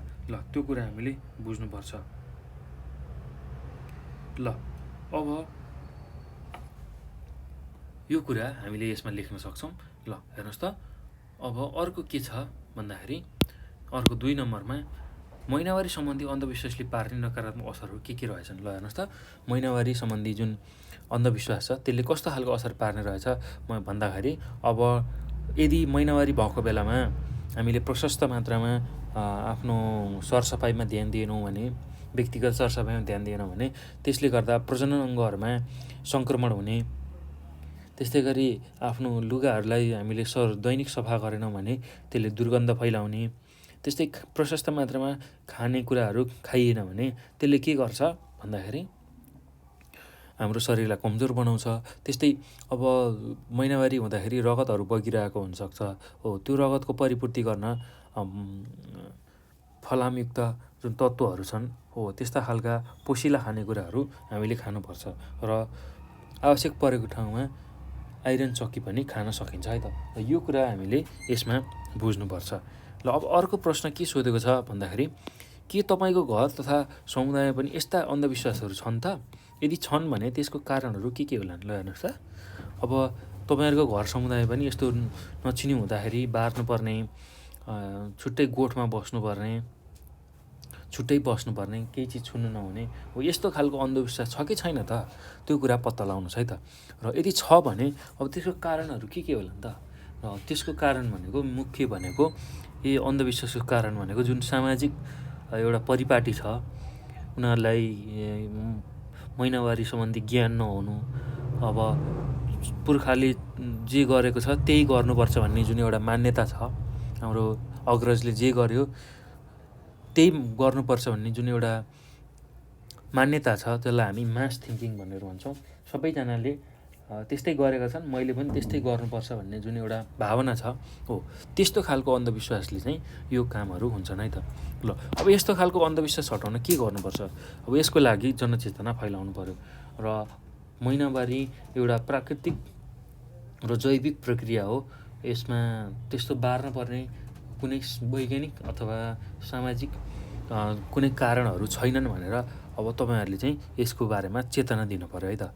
यसको बारेमा थाहा हुनु पर्यो उनीहरूलाई, यसमा कुनै वैज्ञानिक अथवा सामाजिक आधार छैन, यसलाई बार्नुपर्ने, यस्तो बेलामा छुवाछुत भेदभाव गर्नुपर्ने, त्यस्तो खालको बारेमा जानकारी दिनु पर्यो। र यो समयमा चाहिँ अब विशेष गरेर महिलाहरूलाई व्यक्तिगत सरसफाइमा ध्यान दिन लाउने, दैनिक नुहाउने, लुगा धुने, कपडा धुने, अब विभिन्न सफा कपडा अथवा प्याडको प्रयोग गर्न लगाउने, यस्ता खालका व्यवहारहरू हामी सिकाउन सक्छौँ है त।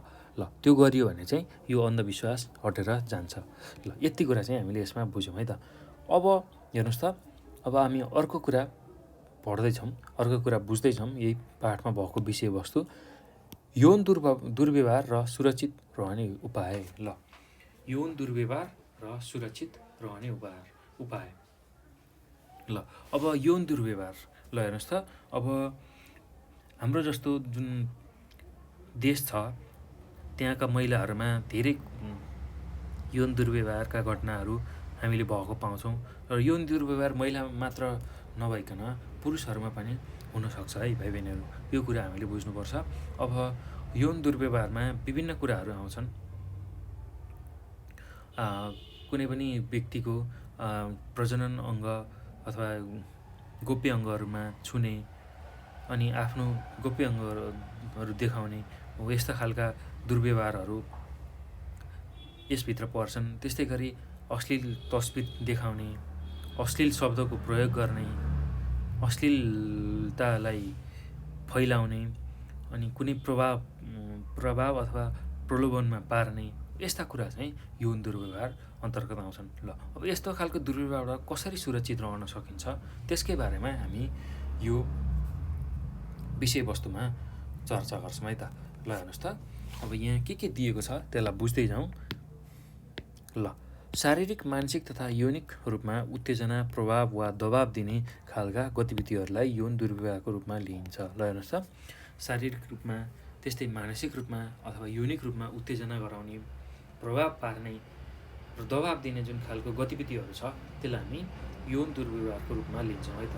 त्यस्तै गलत मनासायले अर्को व्यक्तिको प्रजनन अङ्ग वा संवेदनशील अङ्गहरू छुने, गलत मनासायले अरू व्यक्तिहरूको प्रजनन अङ्ग वा संवेदनशील अङ्गहरू छुने, आफ्नो अङ्ग देखाउने कार्यहरू यौन दुर्व्यवहार हुन्।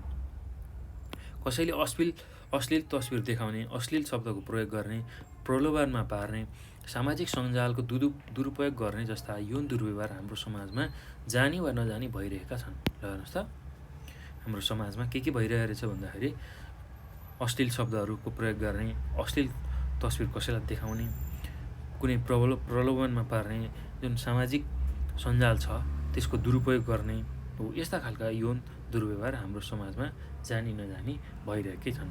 ल अब यहाँ एउटा विद्यालयकी नानी आफू 6 कक्षामा पढ्दै गर्दा भएको यौन दुर्व्यवहार सम्बन्धी कहानी सुनाउँदैछिन्। उनको कहानी पढौँ र सचेत बनौँ। ल हेर्नुहोस् त, हाम्रो पाठमा के दिएको छ भन्दा 6 कक्षामा पढ्ने एकजना नानीको यौन दुर्व्यवहारको कहानी दिएको छ। उनी 6 कक्षामा पढ्दाखेरि यौन दुर्व्यवहारमा परेको थिइन् र उनले त्यो कहानी यहाँ सुनाउँदैछिन्। ल अब त्यो कहानी पढेर बुझिसकेपछि हामी अब त्यसबाट सचेत हुनुपर्छ है।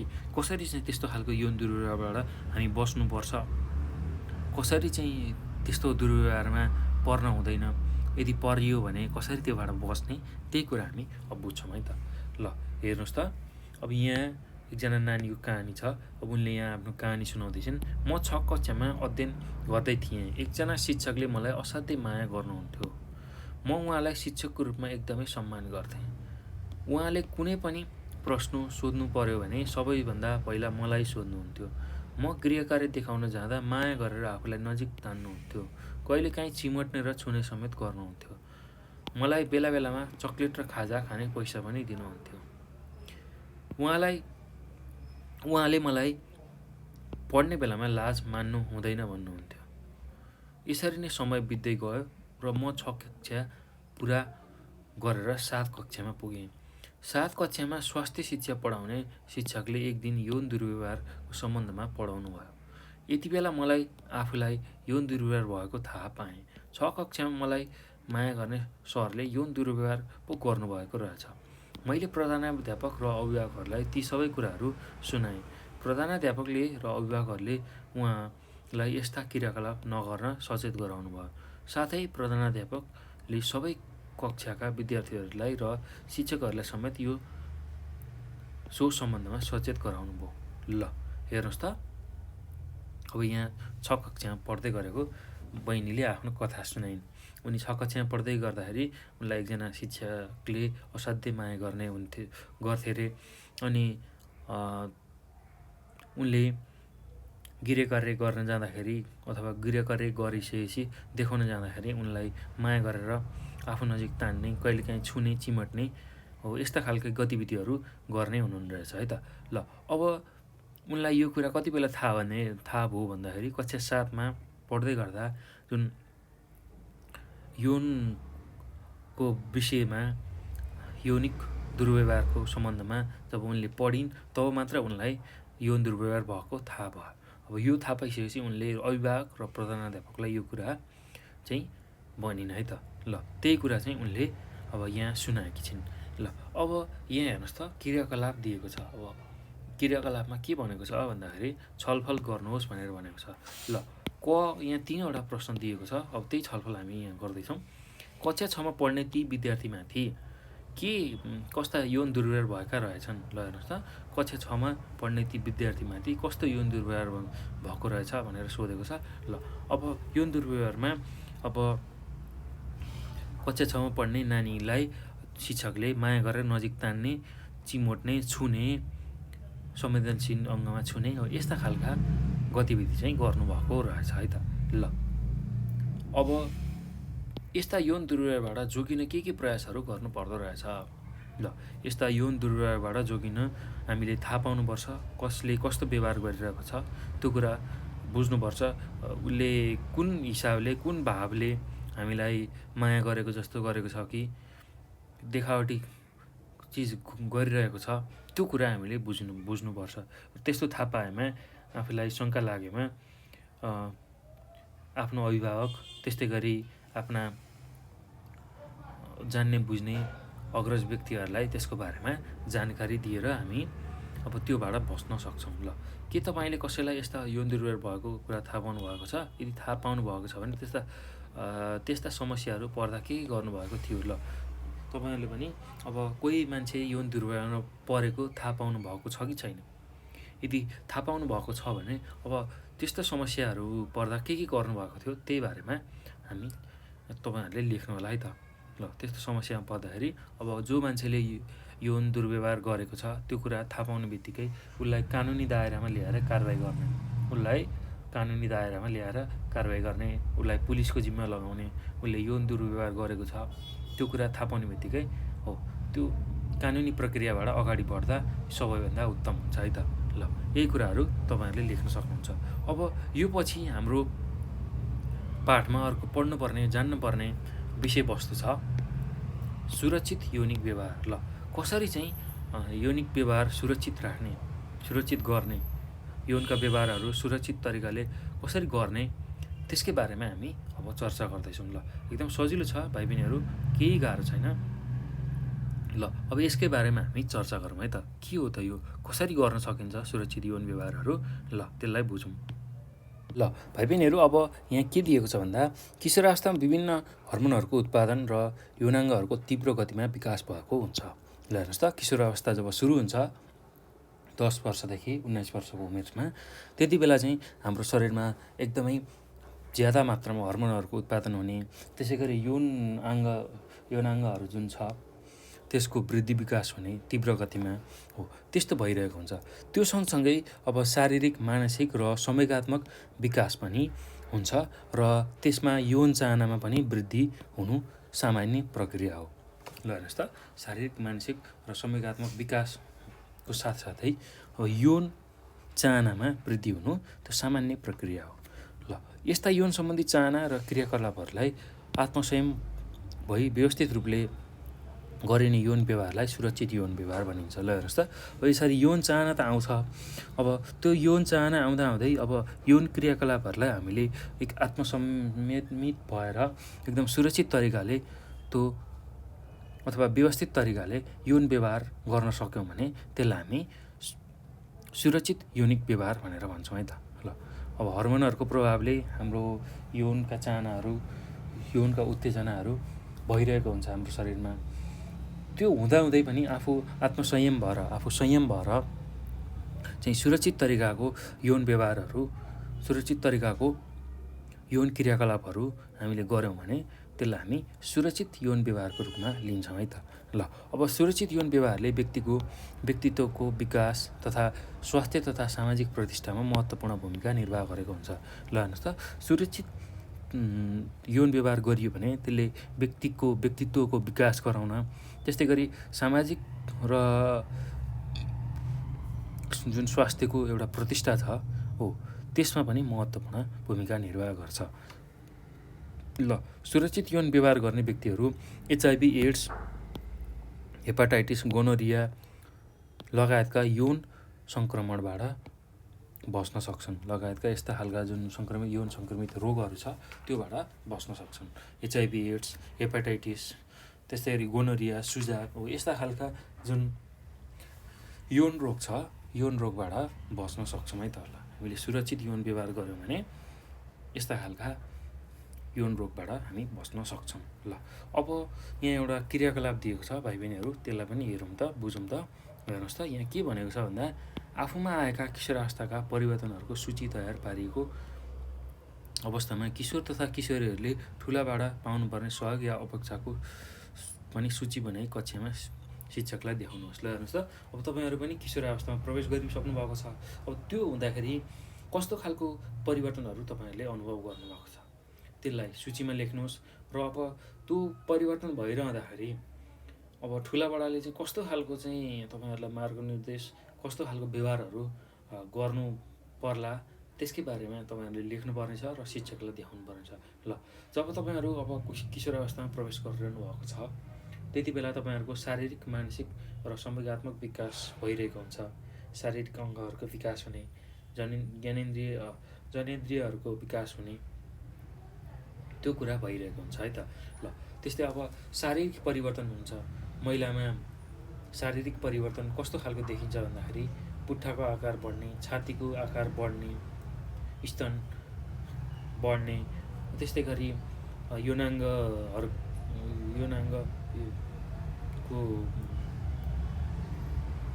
आकार बढ्ने, त्यस्तै गरी यौनाङ्गमा रौँहरू पलाउने हो, यस्तो खालको शारीरिक परिवर्तन देखिन्छ। त्यस्तै बोली मसिनो र सुरिलो हुने हो, यस्तो परिवर्तन महिलामा देखिन्छ भने पुरुषहरूमा बोली धोत्रो हुने, त्यस्तै गरी यौनाङ्गको वृद्धि तथा विकास हुने, त्यसै गरी छाती तथा मांसपेशीहरू फराकिलो हुने, मजबुत हुने, त्यस्तै अब यौनाङ्गहरूमा रौँहरू पलाउने, भुत्लाहरू पलाउने हो, यस्तो खालको परिवर्तन उनीहरूमा देखा पर्छ है त। ल त्यो कुरा हामीले बुझ्नुपर्छ। त्यही कुराहरू तपाईँले आफ्नो सूचीमा लेख्नुहोस्। त्यसै गरी मानसिक परिवर्तन पनि आउँछ। मन चञ्चल हुने, एकैछिनमा खुसी हुने, एकैछिनमा दुःखी हुने, के गरौँ कसो गरौँ भन्ने हुने, नयाँ नयाँ साथीहरू बनाएर बोलिरहने, कुरा गरिरहने, यस्ता खालका कुराहरू हुन्छन् है त। ल त्यो कुरा तपाईँहरूले बुझ्नु होला। ल यस्तो भइरहँदाखेरि अब ठुलाबडाहरूले किशोर किशोरीहरूले अब ठुलाबडाबाट कस्तो खालको सहयोग अथवा अपेक्षा चाहिँ व्यक्त बनाउन सक्छन् भन्दाखेरि अब उनीहरूले आफूलाई लागेका यौन सम्बन्धी जिज्ञासा, आफूमा भएको परिवर्तनहरूको बारेमा भनिदिए जस्तो जुन जिज्ञासा हुन्छ हो त्यो कुरा चाहिँ ठुलाबडाले गरिदिनु पर्यो। उनीहरूलाई लागेको जिज्ञासा, यौनका जिज्ञासाहरू मेटाइदिनु पर्यो। त्यस्तै उनीहरूले बोकेका जुन यौन सम्बन्धी गलत धारणाहरू छ त्यसलाई सच्याइदिनु पर्यो। त्यस्तै गरी अब कसरी सुरक्षित यौन व्यवहार गर्न सकिन्छ, कसरी चाहिँ हामी विभिन्न यौन रोगबाट बच्न सक्छौँ, असुरक्षित यौन सम्पर्कबाट कसरी बच्न सक्छौँ, यस्ता खालका यावत कुराहरू उनीहरूले बुझाइदिनु पर्यो। त्यस्तै अब किशोरावस्थामा जुन परिवर्तनहरू देखा परेको छ त्यो एकदम प्राकृतिक र सामान्य कुरा हो भनेर पहिला चाहिँ त्यो कुरा उनीहरूले किशोर किशोरीलाई बुझाइदिनु पर्यो, सम्झाइदिनु पर्यो। त्यो भयो भने उनीहरूलाई किशोरावस्थामा देखिने जुन परिवर्तनहरू छ त्यो देखेर उनीहरूलाई चिन्ता हुँदैन। उनीहरू निर्धक्क रूपमा यो प्राकृतिक प्रक्रिया रहेछ भनेर ढुक्क भएर चाहिँ अगाडि बढ्न सक्छन् है त। ल यति कुरा चाहिँ उनीहरूले गर्नुपर्ने रहेछ। अब सुरक्षित यौन व्यवहारका उपायहरू के छन् त्यसकै बारेमा हामी बुझौँ है त। ल एकदम सजिलो छ भाइ बहिनीहरू, हामीले अब धेरै कुराहरू पढ्नुपर्ने छैन, थोरै कुराहरू पढ्दाखेरि हाम्रो पाठ सकिन्छ। ल अब हेर्नुहोस् त, सुरक्षित यौनिक व्यवहारका उपायहरू। ल कसरी सुरक्षित यौनको व्यवहार गर्ने त्यसकै उपायहरूको बारेमा चर्चा गरिएको छ। ल हेर्नुहोस् त, पहिलो उपाय के छ भन्दा पहिलो उपाय संयमता र आपसी समझदारी। ल पहिलो उपाय के रहेछ, एकदम संयमता अपनाउने र आपसी समझदारी। ल एकदम संयम हुने र आपसी समझदारी। ल अब त्यसकै बारेमा थोरै चर्चा गरौँ। हेर्नुहोस् त, किशोरीको इच्छा, चाहना र आवश्यकता मेल नखाँदा असमझदारी उत्पन्न हुनसक्छ। ल हेर्नुहोस् त, जुन किशोरीहरू छन् उनीहरूको इच्छा, चाहना र आवश्यकता मेल नखाँदाखेरि असमझदारी उत्पन्न हुनसक्छ। यिनकै कारण किशोर किशोरी चाँडै रिसाउने र झोक्किने गर्छन्। ल किशोरीहरूले जुन इच्छा व्यक्त गरेका छन्, चाहना व्यक्त गरेका छन् र उनीहरूको आवश्यकता मेल नखाँदाखेरि चाहिँ उनीहरूमा असमझदारी बढ्ने हुन्छ। यसकै कारण किशोर किशोरीहरू चाँडै रिसाउने, झोक्किने गर्छन्। कतिपयले त असामाजिक कार्य पनि गर्छन् है त। ल यस्ता व्यवहारलाई समाधान गर्न अभिभावक, शिक्षक र समुदायका मानिसले किशोर किशोरीका भावना, आवश्यकता वा समस्या बुझी त्यसै अनुसार व्यवस्थापन गर्न सघाउ पुर्याउन क्रियाकलाप गर्नुपर्छ। ल हेर्नुहोस् त, अब संयमता अपनाउन सक्दैनन् किशोर किशोरीहरूमा, विभिन्न इच्छा आकाङ्क्षा आइरहेको हुन्छ। अब त्यो त्यसको पूर्ति भएन भने उनीहरू चाँडै रिसाउने, झोक्किने यस्ता खालका कार्यका साथै असामाजिक जुन कार्यहरू छ त्यो पनि गर्न पुग्छन् है त। अब त्यस्तो व्यवहारलाई हामीले बुझेर, उनीहरूको त्यो समस्यालाई बुझेर अभिभावक, शिक्षक र समुदायका मानिसले त्यसलाई बुझेर व्यवस्थापन गर्नको लागि उनीहरूलाई सहयोग गर्नुपर्छ, उनीहरूलाई परामर्श दिने र किशोर अवस्थामा हुने जुन यस्ता खालका परिवर्तनहरू छन् त्यो सामान्य हो, प्राकृतिक हो भनेर उनीहरूलाई सम्झाइ बुझाइ गर्नुपर्ने देखिन्छ है त। ल अब त्यस्तै अब सुरक्षित यौनिकताका अर्को उपाय के छ भन्दाखेरि अर्को उपाय छ सृजनात्मक कार्यमा सहभागिता। ल हेर्नुहोस् त, के रहेछ, सृजनात्मक कार्यमा सहभागिता। ल यसको बारेमा नि थोरै चर्चा गरौँ है त। ल अब किशोर किशोरीहरू जुन किशोर अवस्थामा प्रवेश गर्छन् त्यति बेला उनीहरूलाई विभिन्न खालका जिज्ञासा, कौतूहलता भइरहेको हुन्छ। अब त्यति बेला त्यो कौतूहलतामा उनीहरू लागु पदार्थको सेवन गर्न पुगे भने कौतूहलतावश त्यसलाई लागु पदार्थ चाखे, त्यसलाई गरे भने तिनीहरूमा त्यसको लत बस्न सक्छ है त। हो त्यो लत बस्दाखेरि उनीहरू नराम्रो रूपमा त्यसमा फस्न सक्छन्, उनीहरूको जिन्दगी नै बर्बाद हुनसक्छ। हो त्यस्तो बेलामा चाहिँ उनीहरूलाई अब त्यही उमेरमा, किशोर अवस्थाकै उमेरमा विभिन्न सृजनात्मक कार्यमा उनीहरूलाई लगाउनुपर्छ। किशोर किशोरहरूलाई विभिन्न भूमिका दिई सृजनात्मक कार्यमा लगाउने, सिपमूलक कार्य, सङ्गीत, चलचित्र, खेलकुद, नृत्य, साहित्य लेखन तथा अध्ययन जस्ता सृजनात्मक कार्यले असन्तुलितपन र उच्च संयोगको नियन्त्रण गर्छ। ल हेर्नुहोस् त, अब विभिन्न खालका जुन विधाहरू छ, सङ्गीतको, चित्रकला, खेलकुद, नृत्य, साहित्य लेखन, अध्ययन हो। यस्ता खालका सृजनात्मक कार्यमा उनीहरूलाई जोड दिनुपर्छ। कसैलाई नाच्न मनपर्ने होला, कसैलाई गाउन मनपर्ने, कसैलाई चित्र बनाउने, कसैलाई कुनै चिज खेल्ने, कसैलाई केही कुरा लेख्ने, कविता लेख्ने, कथा लेख्ने हो। यस्ता खालका विभिन्न रुचि भएका किशोर किशोरीहरू हुन्छन् हो। उनीहरूलाई त्यति बेला चाहिँ जुन किशोरावस्था छ त्यो बेलामा चाहिँ हो त्यो रुचिलाई पहिचान गरेर त्यही रुचिमा उनीहरूलाई अगाडि बढाइयो भने उनीहरूले जुन उनीहरूको शरीरमा आउने जुन परिवर्तनहरू छ त्यसलाई बुझ्न सक्छन् र आफ्नो जुन संवेग छ त्यसलाई पनि नियन्त्रण गर्न सक्छन् है त। ल यो कुरा चाहिँ हामीले बुझ्नुपर्छ। अब सृजनात्मक क्रियाकलापको संलग्नताले गलत क्रियाकलाप सोच्न र असामाजिक व्यवहार गर्न समय नै पुग्दैन। ल हेर्नुहोस् त, जो मान्छे खेलकुदमा एकदमै रमाएर त्यो खेलकुदलाई आनन्दपूर्वक खेल्छ, त्यसै गरी चित्रकारिता गर्छ, सङ्गीतमा ऊ डुब्न सक्छ भने उसले अब अनैतिक क्रियाकलाप र असामाजिक व्यवहार जुन गलत क्रियाकलाप छ त्यसको बारेमा उसले सोच्ने समय नै पाउँदैन है त। ल त्यसैले तपाईँहरू पनि आफ्नो कुन के क्षमता छ, सङ्गीतको छ कि चित्रकारिताको छ कि खेलकुद गर्ने छ कि केही कुरा लेख्ने छ कि त्यस्तै कुनै कुरा पढ्ने छ कि केही कुरा छुट्टै गर्ने छ कि आविष्कार गर्ने छ कि नाच्नै छ कि हो, यस्ता कुराहरू आफ्नो जीवनमा जोड्न सक्नुहुन्छ यही किशोरावस्थामै।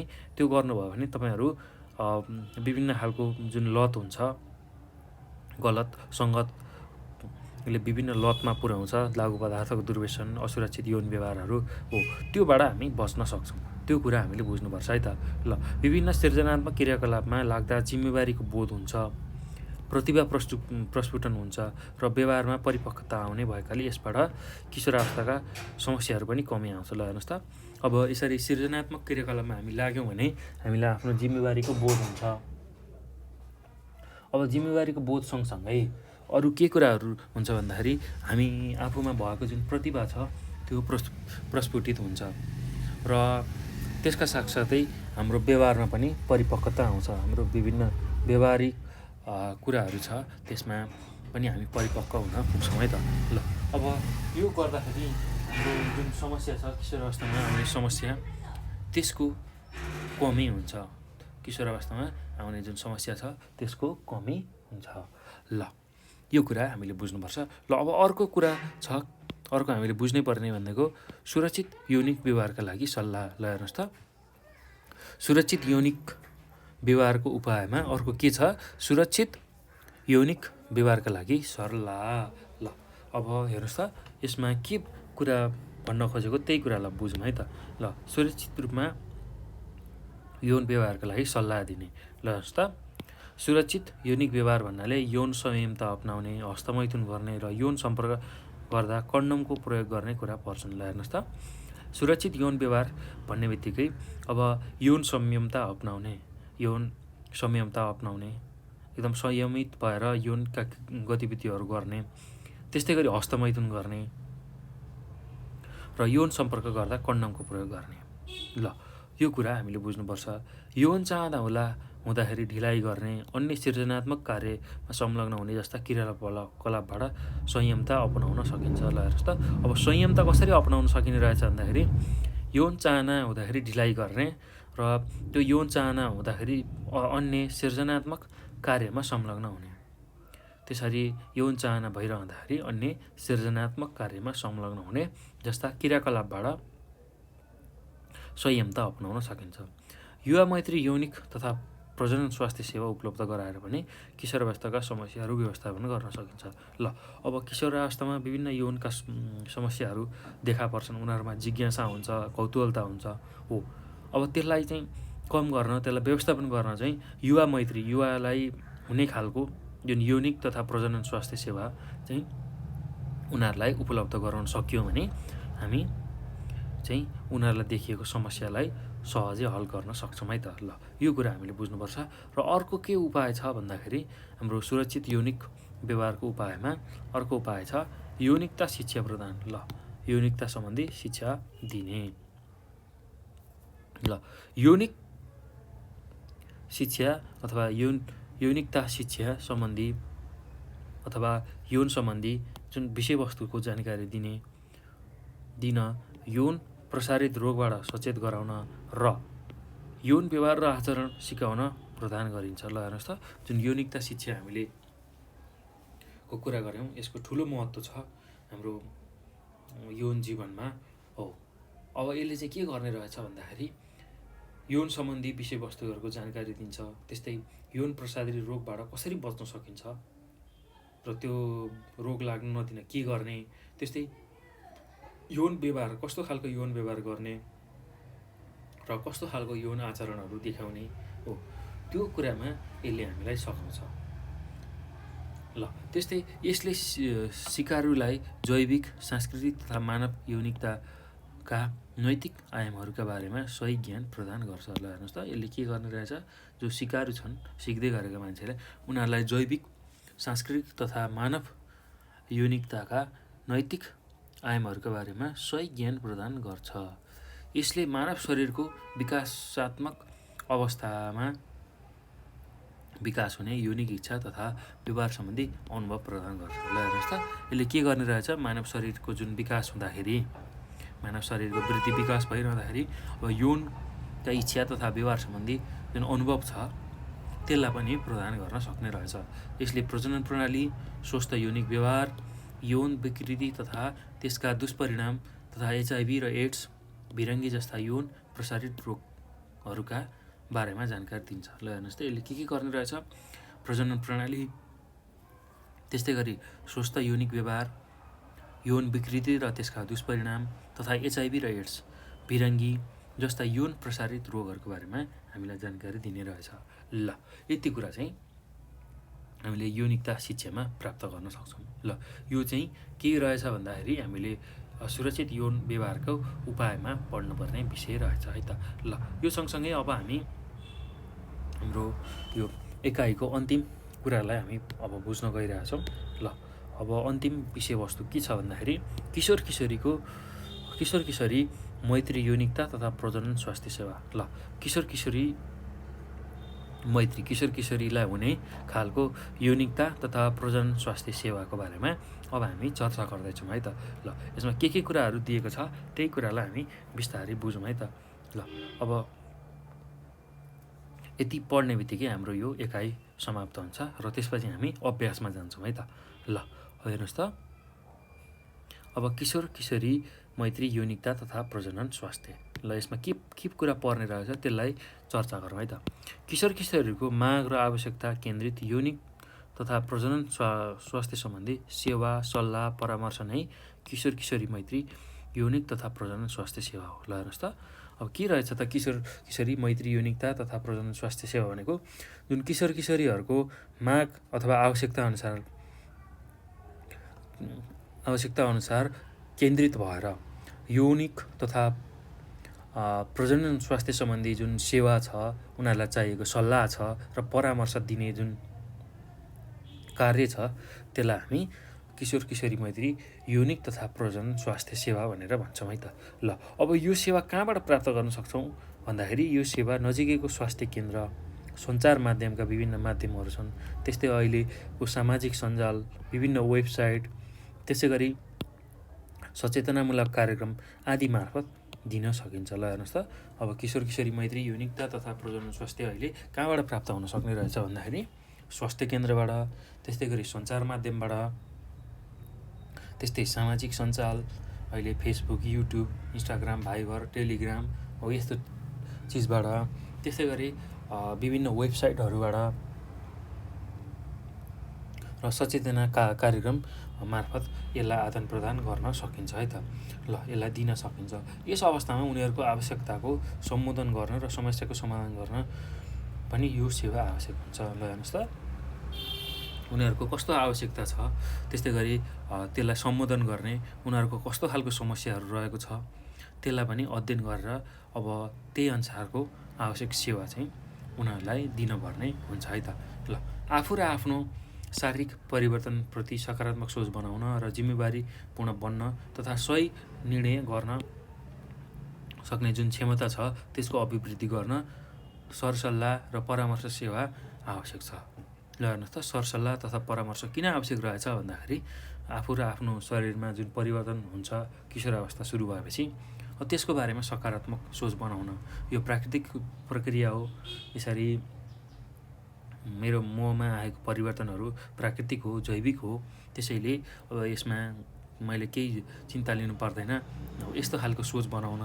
त्यसै गरी कुनै कार्यको जिम्मेवारी लिन, जिम्मेवारीपूर्ण बन्न, त्यस्तै गरी सही तथा गलत जुन छुट्याउने, जुन निर्णय गर्ने क्षमता छ त्यसलाई वृद्धि गर्न र विभिन्न त्यसकै लागि विभिन्न सल्लाह र परामर्श आवश्यक पर्छ है त।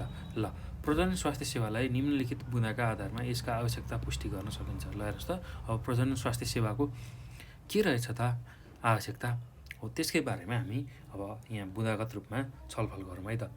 ल हेर्नुहोस् त, पहिलो के रहेछ भन्दा यौनिक तथा प्रजनन स्वास्थ्यप्रतिको गलत धारणालाई सही दिशातर्फ उन्मुख गराउन।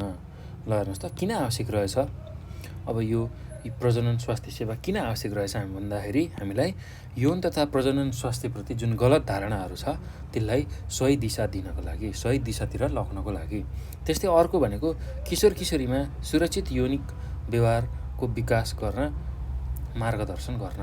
ल हेर्नुहोस् त, किशोर किशोरीमा सुरक्षित यौन व्यवहार कसरी गर्ने, यौनिक व्यवहार कसरी गर्ने, कसरी चाहिँ उनीहरू सुरक्षित यौन व्यवहारलाई अपनाउन सक्छन् हो, त्यसको बारेमा जानकारी दिन र त्यसको बारेमा मार्गदर्शन गर्नको लागि।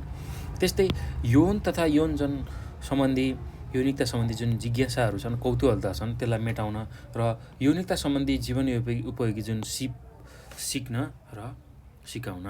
ल हेर्नुहोस् त, अब यो कुरा चाहिँ हामीलाई आवश्यक रहेछ। र प्रजनन स्वास्थ्य सेवालाई चाहिँ त्यसमा हामीले बुझ्नुपर्ने कुरा भनेको यो रहेछ। ल, अब अर्को भनेको यौनिक तथा प्रजनन स्वास्थ्य सम्बन्धी जटिलता र समस्या जस्तै अनिश्चित गर्भधारण, उमेर नपुग्दै गर्भधारण, गर्भपतन आदिको समाधानको बाटो पहिलाउन। ल हेर्नुहोस् त, अब यौनिक तथा प्रजनन स्वास्थ्य सम्बन्धी जुन जटिलताहरू हुन्छन् युवा युवतीहरूमा अथवा किशोर किशोरीमा एउटा जिज्ञासाले गर्दा अब तिनीहरूले समय अथवा उमेरै नपुगिकन गर्भधारण गर्ने, अनिश्चित गर्भधारण गर्ने, अनि गर्भपतन गराउने जस्ता जुन समस्याहरू छ त्यसको बाटो पहिल्याउनको लागि यो प्रजनन स्वास्थ्य सेवा किशोर किशोरीहरूलाई आवश्यकता रहेछ। ल, त्यस्तै अब अर्को छ यौन प्रसारित सङ्क्रमण र HIV एड्स, हेपाटाइटिस जस्ता प्रजनन नली सङ्क्रमण जस्ता यौनजन्य समस्याबाट बस्न र बचाउन। ल हेर्नुहोस् त, यौन प्रसारित सङ्क्रमण छ, त्यस्तै HIV, हेपाटाइटिस र प्रजनन नलीमा हुने जुन सङ्क्रमण छ हो, त्यस्ता यौनजन्य समस्याबाट बस्न र बचाउनको लागि चाहिँ यो प्रजनन स्वास्थ्य सेवा किशोर किशोरीहरूको लागि अथवा उनीहरूको लागि एकदमै आवश्यक छ है त। ल, त्यस्तै अर्को यसको आवश्यकता भनेको आकस्मिक गर्भनिरोधका साधन र परिवार नियोजनका साधनको उचित प्रयोग गर्न यस मद्दत गर्ने। ल हेर्नुहोस् त, आकस्मिक गर्भनिरोधका साधनहरू जुन चक्कीहरू पाइन्छ त्यो प्रयोग गर्ने, यदि कोही बलात्कारमा पर्यो अथवा नचाहँदै पनि अब त्यस्तो यौन क्रियाकलापहरू भयो भने त्यति बेला आकस्मिक गर्भनिरोधका जुन साधनहरू छ त्यसको प्रयोग गर्न पर्ने हुन्छ र परिवार नियोजनका विभिन्न साधनहरू छ, जस्तै कन्डम छ, अस्थायी साधन र हो, त्यस्ता खालका साधनहरूको चाहिँ प्रयोग गर्न चाहिँ यो प्रजनन स्वास्थ्य सेवा चाहिँ आवश्यक रहेछ। ल, यति कुरा चाहिँ हामीले यसमा बुझ्नु पर्यो है त। ल भाइ बहिनीहरू, अब यो सँगसँगै हाम्रो पाठ सकिन्छ र अब हामी यो पाठमा रहेको अभ्यासहरूको बारेमा चर्चा गर्छौँ है त। ल, अब अभ्यासको बारेमा चर्चा गर्छौँ। एकदम सजिलो छ भाइ बहिनीहरू, केही गाह्रो छैन। ल, अब यसकै बारेमा हामी चर्चा गरौँ है त। ल, अब अभ्यासमा पहिलो 1 नम्बरमा के छ, 1 नम्बरमा हेर्नुहोस् त, खाली ठाउँ भर्नुहोस् भनेर सोधेको छ। ल, अब कमा छ, हेर्नुहोस् त, कमा के भनेको छ भन्दाखेरि कमा यौनिकताले ... सम्बन्धी मूल्य र मान्यता, अभिव्यक्ति, व्यवस्थापन आदि कुराहरूको समग्रतालाई जनाउँछ। ल, यौनिकताले यौन सम्बन्धी, ल यसलाई यसरी लेख्न सक्नुहुन्छ तपाईँहरूले। अब यसलाई कपीमा लेख्नुहोस् है भाइ बहिनीहरू, म यहाँ लेखाइदिन्छु। ल यौन सम्बन्धी मूल्य र मान्यता, अभिव्यक्ति, व्यवस्थापन आदि कुराहरूको समग्रतालाई जनाउँछ। ल अब हेर्नुहोस् त, महिला र पुरुष बीच यौन सम्बन्ध कायम गर्ने व्यक्तिहरू ... यौन पहिचानमा भएका व्यक्ति हुन्। ल महिला र पुरुष बीच हुने जुन यौन सम्बन्ध छ त्यो चाहिँ कस्तो खालको अब समूहमा पर्छन् त्यो व्यक्तिहरू हामीले पढिसकेका छौँ। अब त्यसको बारेमा हामीले यहाँ पाठमा अध्ययन गरिसकेका छौँ। महिला र पुरुष बीच हुने जुन यौनिकता छ हो त्यो केमा पर्ने रहेछ भन्दाखेरि यहाँ हेर्नुहोस् त, विपरीत यौन समूह महिला र पुरुष बीच हामीले पढिसकेका छौँ हो, यही कुरा लेख्ने हो, विपरीत यौनिक समूह। ल हेर्नुहोस् त, त्यही कुरा हामी यही खाली ठाउँमा भर्छौँ। ल विपरीत यौन सम्बन्ध कायम गर्ने व्यक्तिहरू विपरीत यौन पहिचान भएका व्यक्ति हुन्। ल अब त्यस्तै अब सुरक्षित यौनिक व्यवहारले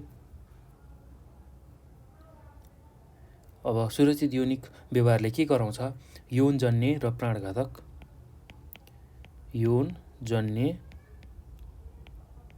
र प्राणघातक रोगबाट बचाउँछ। ल त्यस्तै अब घमा के छ हेर्नुहोस् त, किशोरावस्थामा आउने समस्याको व्यवस्थापन गर्न किशोरीलाई विभिन्न भूमिका दिई सृजनात्मक कार्यमा लगाउनुपर्छ। ल यसमा त केही पनि दिएको छैन। र अब ङमा हेर्नुहोस् त, यौनिकता शिक्षाले ... सम्बन्धी विषयवस्तुको जानकारी, सकारात्मक यौन व्यवहार र आचरण, यौन सम्बन्धी विषयवस्तुको जानकारी, सकारात्मक यौन व्यवहार र आचरण सिकाउन मद्दत गर्छ। ल त्यस्तै गरी अब चमा हेर्नुहोस् त, किशोर मैत्री यौनिक तथा प्रजनन स्वास्थ्य सेवा भनेर लेख्न सक्छौँ हामी। स्वास्थ्य सेवा किशोर अवस्थाका समस्या व्यवस्थापन गर्न र समाधान गर्न सहयोग गर्छ। ल स्वास्थ्य सेवा अझै थपौँ है, किशोर मैत्री यौनिक तथा प्रजनन स्वास्थ्य सेवाले किशोर अवस्थाका समस्या व्यवस्थापन र समाधान गर्न सहयोग गर्छ भनेर लेख्न सक्छौँ है त। ल यौनिकता सम्बन्धी ज्ञान र व्यवहारमा परिवर्तन ल्याउने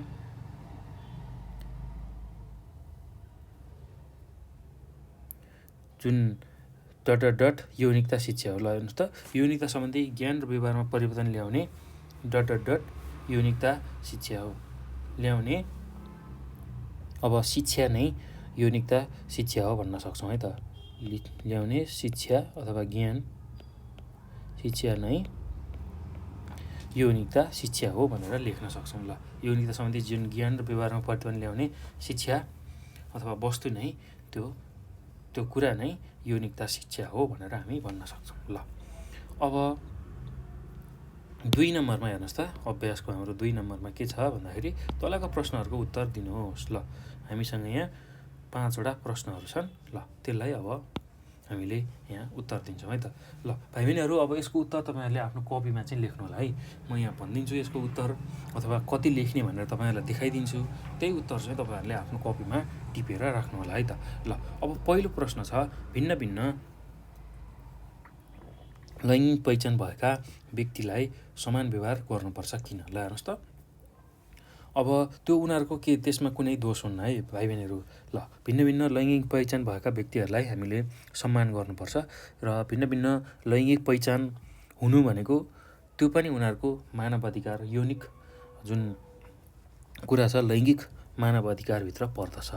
ल हेर्नुहोस् त, अब त्यो उनीहरूको दोष होइन है। उनीहरू जन्मिँदाखेरि जस्तो जन्मिए अथवा उनीहरू वृद्धि विकास हुँदाखेरि जस्तो खालको उनीहरूको चाहना भयो, यौन सम्बन्धी चाहना, यौनको आकर्षण भयो, त्यो प्राकृतिक कुरा हो।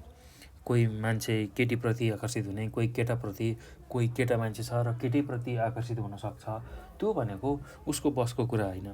त्यो प्राकृतिक रूपमा र उसमा भएको जुन हर्मोनको कारणले त्यो कुरा हुन्छ हो। अब यसरी भिन्न भिन्न लैङ्गिक व्यक्ति भएको व्यक्तिलाई चाहिँ हामीले चाहिँ समान व्यवहार गर्नुपर्छ। किनभने त्यो समान व्यवहार किन गर्नुपर्छ भन्दाखेरि उसँग लैङ्गिक एउटा अधिकार हुन्छ, प्रत्येकसँग एउटा लैङ्गिक अधिकार अथवा रहेको हुन्छ। त्यो पनि मानव अधिकारभित्र नै पर्न जान्छ है त, त्यो पनि मानव अधिकारभित्र नै पर्न जान्छ। त्यसैले हामीले भिन्न भिन्न लैङ्गिक पहिचान भएका व्यक्तिहरूलाई समान व्यवहार गर्नुपर्छ। ल यही कुरालाई चाहिँ तपाईँले आफ्नो उत्तरमा लेख्नुलाई मिलाएर ल मैले यहाँ भनिदिएँ के कुरा लेख्ने भनेर। अब यौनिक अभिमुखीकरण भन्नाले के बुझ्नुहुन्छ? ल अब यौनिक अभिमुखीकरण भन्नाले के बुझ्नुहुन्छ? यौनिक अभिमुखीकरणको जानकारी किन आवश्यक छ? आफ्नो विचार लेख्नुहोस्। ल तपाईँहरूले यो पाठमा बुझिसक्नु भएको छ, पढिसक्नु भएको छ यौन अभिमुखीकरण भनेको के हो। अब त्योभन्दा त्यसको जानकारी किन आवश्यक छ, यौनिक अभिमुखीकरणको जानकारी हामीलाई किन आवश्यक छ, त्यसमा आफ्नो विचारलाई लेख्नुहोस् है त। ल यौनिक अभिमुखीकरणको हामीले चर्चा गरिसकेका छौँ र तपाईँले आफ्नो विचार चाहिँ यसमा लेख्नु होला है। म यहाँ थोरै अझै भनिदिन्छु। यौनिक अभिमुखीकरण हामीले बुझिसकेका छौँ हो। अब त्यो किन आवश्यक छ भन्दाखेरि अब हेर्नुहोस् त, विभिन्न अब व्यक्ति जन्मिँदाखेरि अब उसको जस्तो रूप छ त्यस्तो नै त्यसलाई नै यौन भन्छौँ।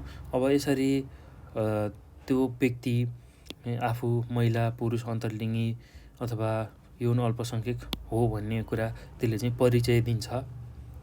त्यो कुरा हामीले बुझ्नुपर्छ। र यौनिक अभिमुखीकरण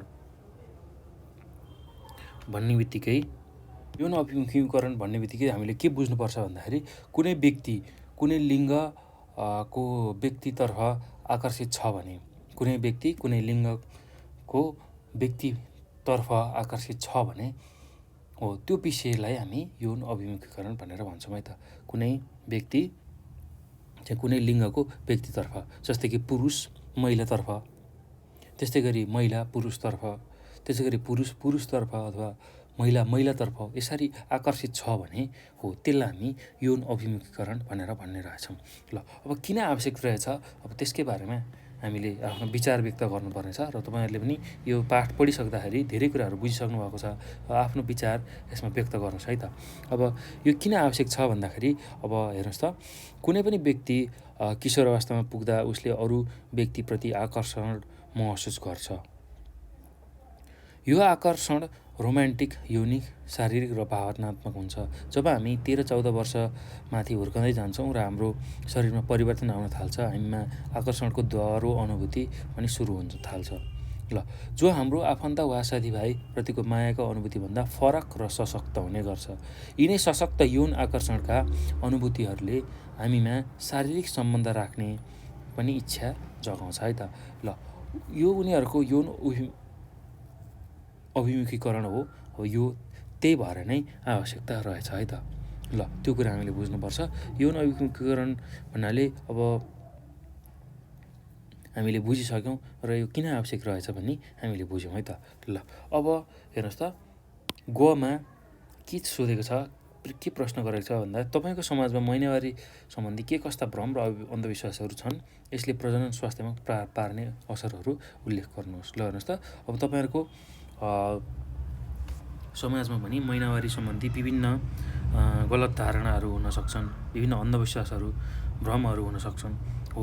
त्यसलाई कसरी हटाउन सकिन्छ, हो त्यसले चाहिँ कस्तो खालको प्रभाव पार्छ हाम्रो प्रजनन स्वास्थ्यमा, त्यसकै बारेमा हामीले बुझ्नुपर्ने छ। ल अब हेर्नुहोस् त, तपाईँहरूको समाजमा हुनसक्ने महिनावारी सम्बन्धी जुन भ्रम छ त्यो के हुन सक्छन् त्यसको बारेमा थोरै चर्चा गरौँ है त। ल पहिलो भनेको अब नचुनी हुँदाखेरि घरमा बस्न नहुने, त्यो बस्यो भने देवी देवता रिसाउँछन् भन्ने, त्यस्तै गरी विभिन्न महामारीहरू रोगहरू लाग्छ भन्ने, त्यो अर्को बुँदामा लेख्न सक्नुहुन्छ। त्यस्तै गरी पूजा कोठामा छिर्न हुँदैन भन्ने, मन्दिरहरू जान हुँदैन भन्ने अर्को बुँदामा, चौथो बुँदामा त्यसरी लेख्न सक्नुहुन्छ। त्यसै गरी कसैलाई पनि छुनुहुन्न, कसैलाई हेर्नुहुन्न हो, यस्ता खालका अन्धविश्वासहरू रहेको हुन सक्छन् है त। ल अब यसले प्रजनन स्वास्थ्यमा कसरी असर पार्छ भन्दाखेरि यसरी महिनावारी हुँदाखेरि एउटा गोठ अथवा छाप्रोमा बस्दाखेरि यसले विशेष गरेर महिलाहरूको स्वास्थ्यमा नराम्रो असर पारिरहेको हुन्छ। र त्यति बेला सरसफाइको अभाव हुँदाखेरि विभिन्न यौनाङ्गमा सङ्क्रमणहरू हुने, त्यस्तै गरी लुगाहरू नधोइकन त्यही लुगा प्रयोग गर्दाखेरि त्यसले दुर्गन्धित बनाउने शरीरलाई त्यो हुनसक्छ र प्रजनन अङ्गहरूमा सङ्क्रमण हुन सक्ने जोखिम हुन्छ। त्यस्तै अब गोठ अथवा छाप्रोमा बस्दाखेरि विभिन्न दुर्घटनाहरू हुनसक्छ, सर्पले टोक्ने, किराफट्याङ्ग्राले टोक्ने हो। यस्ता खालका असरहरूका साथसाथै उनको प्रजनन जुन स्वास्थ्य छ, उनको शरीर कमजोर हुने हुन्छ। महिनावारी हुँदाखेरि रगत बग्ने हुनाले शरीर कमजोर हुने, त्यस्तै गरी अब व्यक्तिगत सरसफाइमा ध्यान नपुर्याउनाले विभिन्न यौनाङ्गमा सङ्क्रमणहरू हुने हो। यही कुराहरूलाई तपाईँहरूले लेख्न सक्नुहुन्छ है त। ल अब अर्को प्रश्न छ, सुरक्षित यौनिक व्यवहार भन्नाले के बुझिन्छ? किन किशोरीहरूले सुरक्षित यौनिक व्यवहार अपनाउनुपर्छ? लेख्नुहोस्। ल यसमा तपाईँले आफ्नै तरिकाले लेख्न सक्नुहुन्छ है त। अब सुरक्षित यौन व्यवहार भन्ने बित्तिकै हामीले यौन सम्बन्धी जुन व्यवहारहरू अपनाउँछौँ, यौन सम्बन्धी संयमताहरू हो, त्यसकै बारेमा बुझ्छौँ है त। ल हामीले भर्खरै पढेकै कुरा हो। ल अब सुरक्षित यौन व्यवहार भन्ने बित्तिकै के कुरा बुझ्ने रहेछौँ भन्दाखेरि अब हेर्नुहोस् त, हामीले यहीँ भर्खरै जुन पढेकै कुरा हो। अब जब हामी किशोरावस्थामा प्रवेश गर्छौँ त्यति बेला के हुने रहेछ, हाम्रो शरीरमा विभिन्न हर्मोनहरू उत्पादन हुने रहेछ र हाम्रो यौनाङ्ग पनि तीव्र रूपमा विकास भइरहेको हुने रहेछ। यस्तो अवस्थामा व्यक्तिमा शारीरिक, मानसिक र संवेगात्मक विकास सँगसँगै यौनको चाहनाहरू वृद्धि हुने हुन्छ। अब यौन सम्बन्धी जुन चाहना अथवा क्रियाकलापलाई आत्मसंयम भई व्यवस्थित रूपले गरिने यौन व्यवहारलाई हामी सुरक्षित यौन व्यवहार भनेर भन्न सक्छौँ है त। ल यो किन आवश्यक छ भन्दाखेरि अब सुरक्षित यौन व्यवहारको बारेमा हामीले जान्यौँ भने हामीलाई कसरी चाहिँ सुरक्षित यौन व्यवहार गर्ने, कसरी आफ्नो सामाजिक प्रतिष्ठालाई धक्का नदिने, त्यस्तै गरी सुरक्षित यौन व्यवहारबाट हामी विभिन्न खालका यौनजन्य रोगहरू जस्तै HIV, एड्स, हेपाटाइटिस, गनरिया लगायतका यस्ता खालका रोगबाट बच्न सक्छौँ भन्ने कुरा हामी लेख्न सक्छौँ है त। त्यस्तै गरी अब हामीले लेख्नुपर्ने, बुझ्नुपर्ने कुरा चाहिँ यही नै हो। ल अब अर्को प्रश्न छ, हेर्नुहोस् त। ल किशोरी मैत्री यौनिक तथा प्रजनन स्वास्थ्य सेवा भनेको के हो, यसको आवश्यकता माथि प्रकाश पार्नुहोस्। ल भर्खरै हामीले बुझेकै कुरा हो। ल अब किशोरी मैत्री यौनिकता तथा प्रजनन स्वास्थ्य भनेको अब किशोरीहरूको माग र आवश्यकतालाई केन्द्रित गरेर यौनिक तथा प्रजनन सम्बन्धी जुन सेवा, सल्लाह र परामर्श दिइन्छ त्यो नै किशोरी मैत्री यौनिक तथा प्रजनन स्वास्थ्य सेवा हो। ल यही कुरालाई तपाईँले लेख्न सक्नुहुन्छ। अब यसको आवश्यकता किन छ हामीले भर्खरै बुँदागत रूपमा चर्चा गरिसकेका छौँ। अब त्यसलाई लेख्न सक्नुहुन्छ त। ल पहिलो बुँदामा लेख्नुहोस् त, यौनिक तथा प्रजनन स्वास्थ्य प्रतिको गलत धारणा, यौनिक तथा प्रजनन स्वास्थ्य प्रतिको गलत धारणालाई सही दिशातर्फ उन्मुख गराउन। दोस्रो आवश्यकता, किशोरीमा सुरक्षित यौनिक व्यवहारको विकास र मार्गदर्शन गर्न। त्यस्तै गरी अर्को भनेको यौन र यौनिकता सम्बन्धी जिज्ञासा मेटाउन र यौनिकता सम्बन्धी जीवनोपयोगी शिक्षा सिक्न र सिकाउन। त्यस्तै यौनिक तथा प्रजनन स्वास्थ्य सम्बन्धी जटिलता र समस्या जस्तै अनिश्चित गर्भधारण, उमेर नपुग्दै गर्भधारण, गर्भपतन आदिको समाधानको बाटो पहिल्याउन। त्यस्तै यौन प्रसारित सङ्क्रमण र HIV, एड्स, हेपाटाइटिस तथा प्रजनन नली सङ्क्रमण जस्ता यौनजन्य समस्याबाट बच्न र बचाउन। त्यस्तै आकस्मिक गर्भनिरोधका साधन र परिवार नियोजनका साधनको उचित प्रयोग गर्न मद्दतको लागि चाहिँ अब यो आवश्यक रहेछ। यौनिक तथा प्रजनन स्वास्थ्य सेवा जुन किशोरी मैत्री हुनुपर्छ है त। ल अब यही कुराहरू तपाईँले आफ्नो कपीमा लेख्न सक्नुहुन्छ। ल अब यो पछि हेर्नुहोस् त, यहाँ एउटा परियोजना कार्य छ, यो तपाईँहरूले आफैले छलफल गरेर लेख्न सक्नुहुन्छ है त। ल तपाईँको छरछिमेकका 10 जना किशोरीहरूलाई भेटेर किशोरावस्थामा स्वस्थकर सम्बन्ध कायम गर्न देखा पर्ने समस्याहरू र अपनाएका उपाय सम्बन्धी सोधपुछ गरी तलको तालिका भर्नुहोस्। ल हेर्नुहोस् त, अब किशोरी तपाईँहरूको जुन छरछिमेकमा हुनुहुन्छ 10 जना उहाँहरूलाई भेट्ने अब त्यो बेलामा उहाँहरूको कस्तो खालको समस्याहरू हुनसक्छ र त्यसको व्यवस्थापन तपाईँहरूले कसरी गर्न सक्नुहुन्छ त्यही कुरालाई यहाँ लेख्नुपर्नेछ, छलफल गर्नुपर्नेछ। ल एकदम सजिलो छ, तपाईँहरूले सजिलै यसलाई गर्न सक्नुहुन्छ। ल हेर्नुहोस् त, ल भाइ बहिनीहरू, अब किशोरावस्थामा हुने जुन मुख्य समस्याहरू छ त्यसको बारेमा हामी लेख्दैछौँ है त, त्यसको बारेमा लेख्दैछौँ र त्यसको व्यवस्थापनको उपायको बारेमा पनि हामी लेख्दैछौँ। ल हेर्नुहोस् त, किशोरावस्थाका मुख्य समस्याहरू के हुन सक्छन्। पहिलो के हुनसक्छ भन्दा चिन्ता, त्यस्तै रिस, त्यस्तै डाह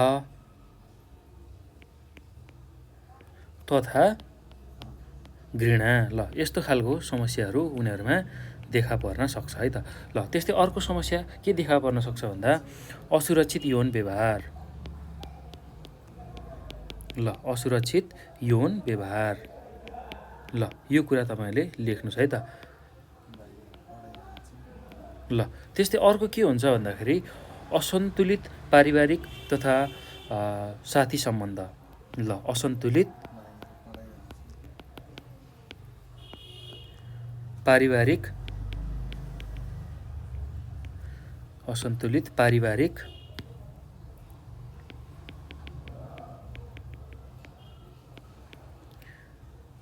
तथा साथी सम्बन्ध।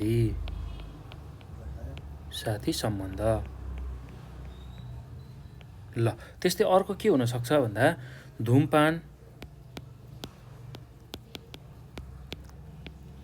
मद्यपान तथा लागु पदार्थको सेवन।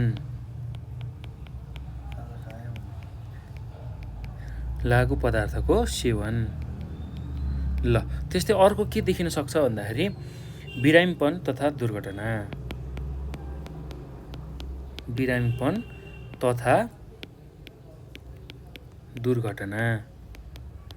ल यस्ता खालका समस्याहरू चाहिँ किशोरावस्थाका मुख्य समस्याहरू हुन्। चिन्ता, रिस, डाह तथा घृणा पहिलो। त्यस्तै गरी अब विभिन्न कुराहरूमा चिन्ता गर्ने, त्यसै गरी अरूप्रति ईर्ष्या गर्ने, आफूले गरे भन्दा राम्रो साथीहरूले गर्यो भने ईर्ष्या, डाह गर्ने, यस्तो खालको चाहिँ समस्या किशोरावस्था सुरु भएपछि हुन्छ। त्यस्तै गरी अर्को असुरक्षित यौन व्यवहारहरू गर्ने, असुरक्षित यौन क्रियाकलापहरू गर्ने। त्यस्तै अर्को भनेको असन्तुलित पारिवारिक तथा साथी सम्बन्ध। साथीहरूसँग रिसाउने, झर्किने, परिवारसँग राम्रोसँग नबोल्ने, रिसाउने, झर्किने, यस्ता खालका व्यवहारहरू उनीहरूले देखाउन सक्छन् है त। त्यस्तै अब धुमपान, मद्यपान तथा लागु पदार्थको सेवन गर्न सक्छन्। यो पनि किशोर किशोरीमा देखिने मुख्य समस्या हो। र बिरामीपन तथा दुर्घटना र विभिन्न जङ्क फुडहरू किशोर किशोरीहरूले खान सक्छन्। त्यो बेलामा उनीहरू बिरामी पर्न सक्छन्। र दुर्घटना कसरी हुन्छ भन्दाखेरि अब विभिन्न खालको दुर्घटना हुनसक्छ। त्यसमा उनीहरूले के गर्छन् भन्दाखेरि अब जस्तै कि यसलाई बुझ्नको लागि अब होडबाजी, एक किसिमको होडबाजीमा आएर, एक किसिमको जोसमा आएर विभिन्न सडक दुर्घटनाहरू गरिरहेका हुन सक्छन्। उनीहरूले बाइक रेस गर्ने, यस्ता खालका कामहरू गरेर दुर्घटनामा पर्न सक्छन् है त। यो चाहिँ किशोर किशोरीहरूको मुख्य समस्या हो। अब यसको व्यवस्थापन कसरी गर्न सकिन्छ त्यसकै बारेमा हामी चर्चा गरौँ है त। ल अब यसको व्यवस्थापन गर्न पहिलो काम हामी के गर्न सक्छौँ, मार्गदर्शन तथा परामर्श। ल मार्गदर्शन तथा परामर्श।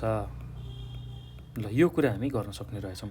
उनीहरूलाई उचित मार्गदर्शन आवश्यक पर्छ। किशोर किशोरीहरूलाई हो। अब त्यो बेलामा उनीहरूलाई परामर्श दिने, उनीहरूलाई सम्झाउने, बुझाउने मान्छे भयो भने हामी उनीहरूको समस्याको व्यवस्थापन गर्न सक्छौँ है त।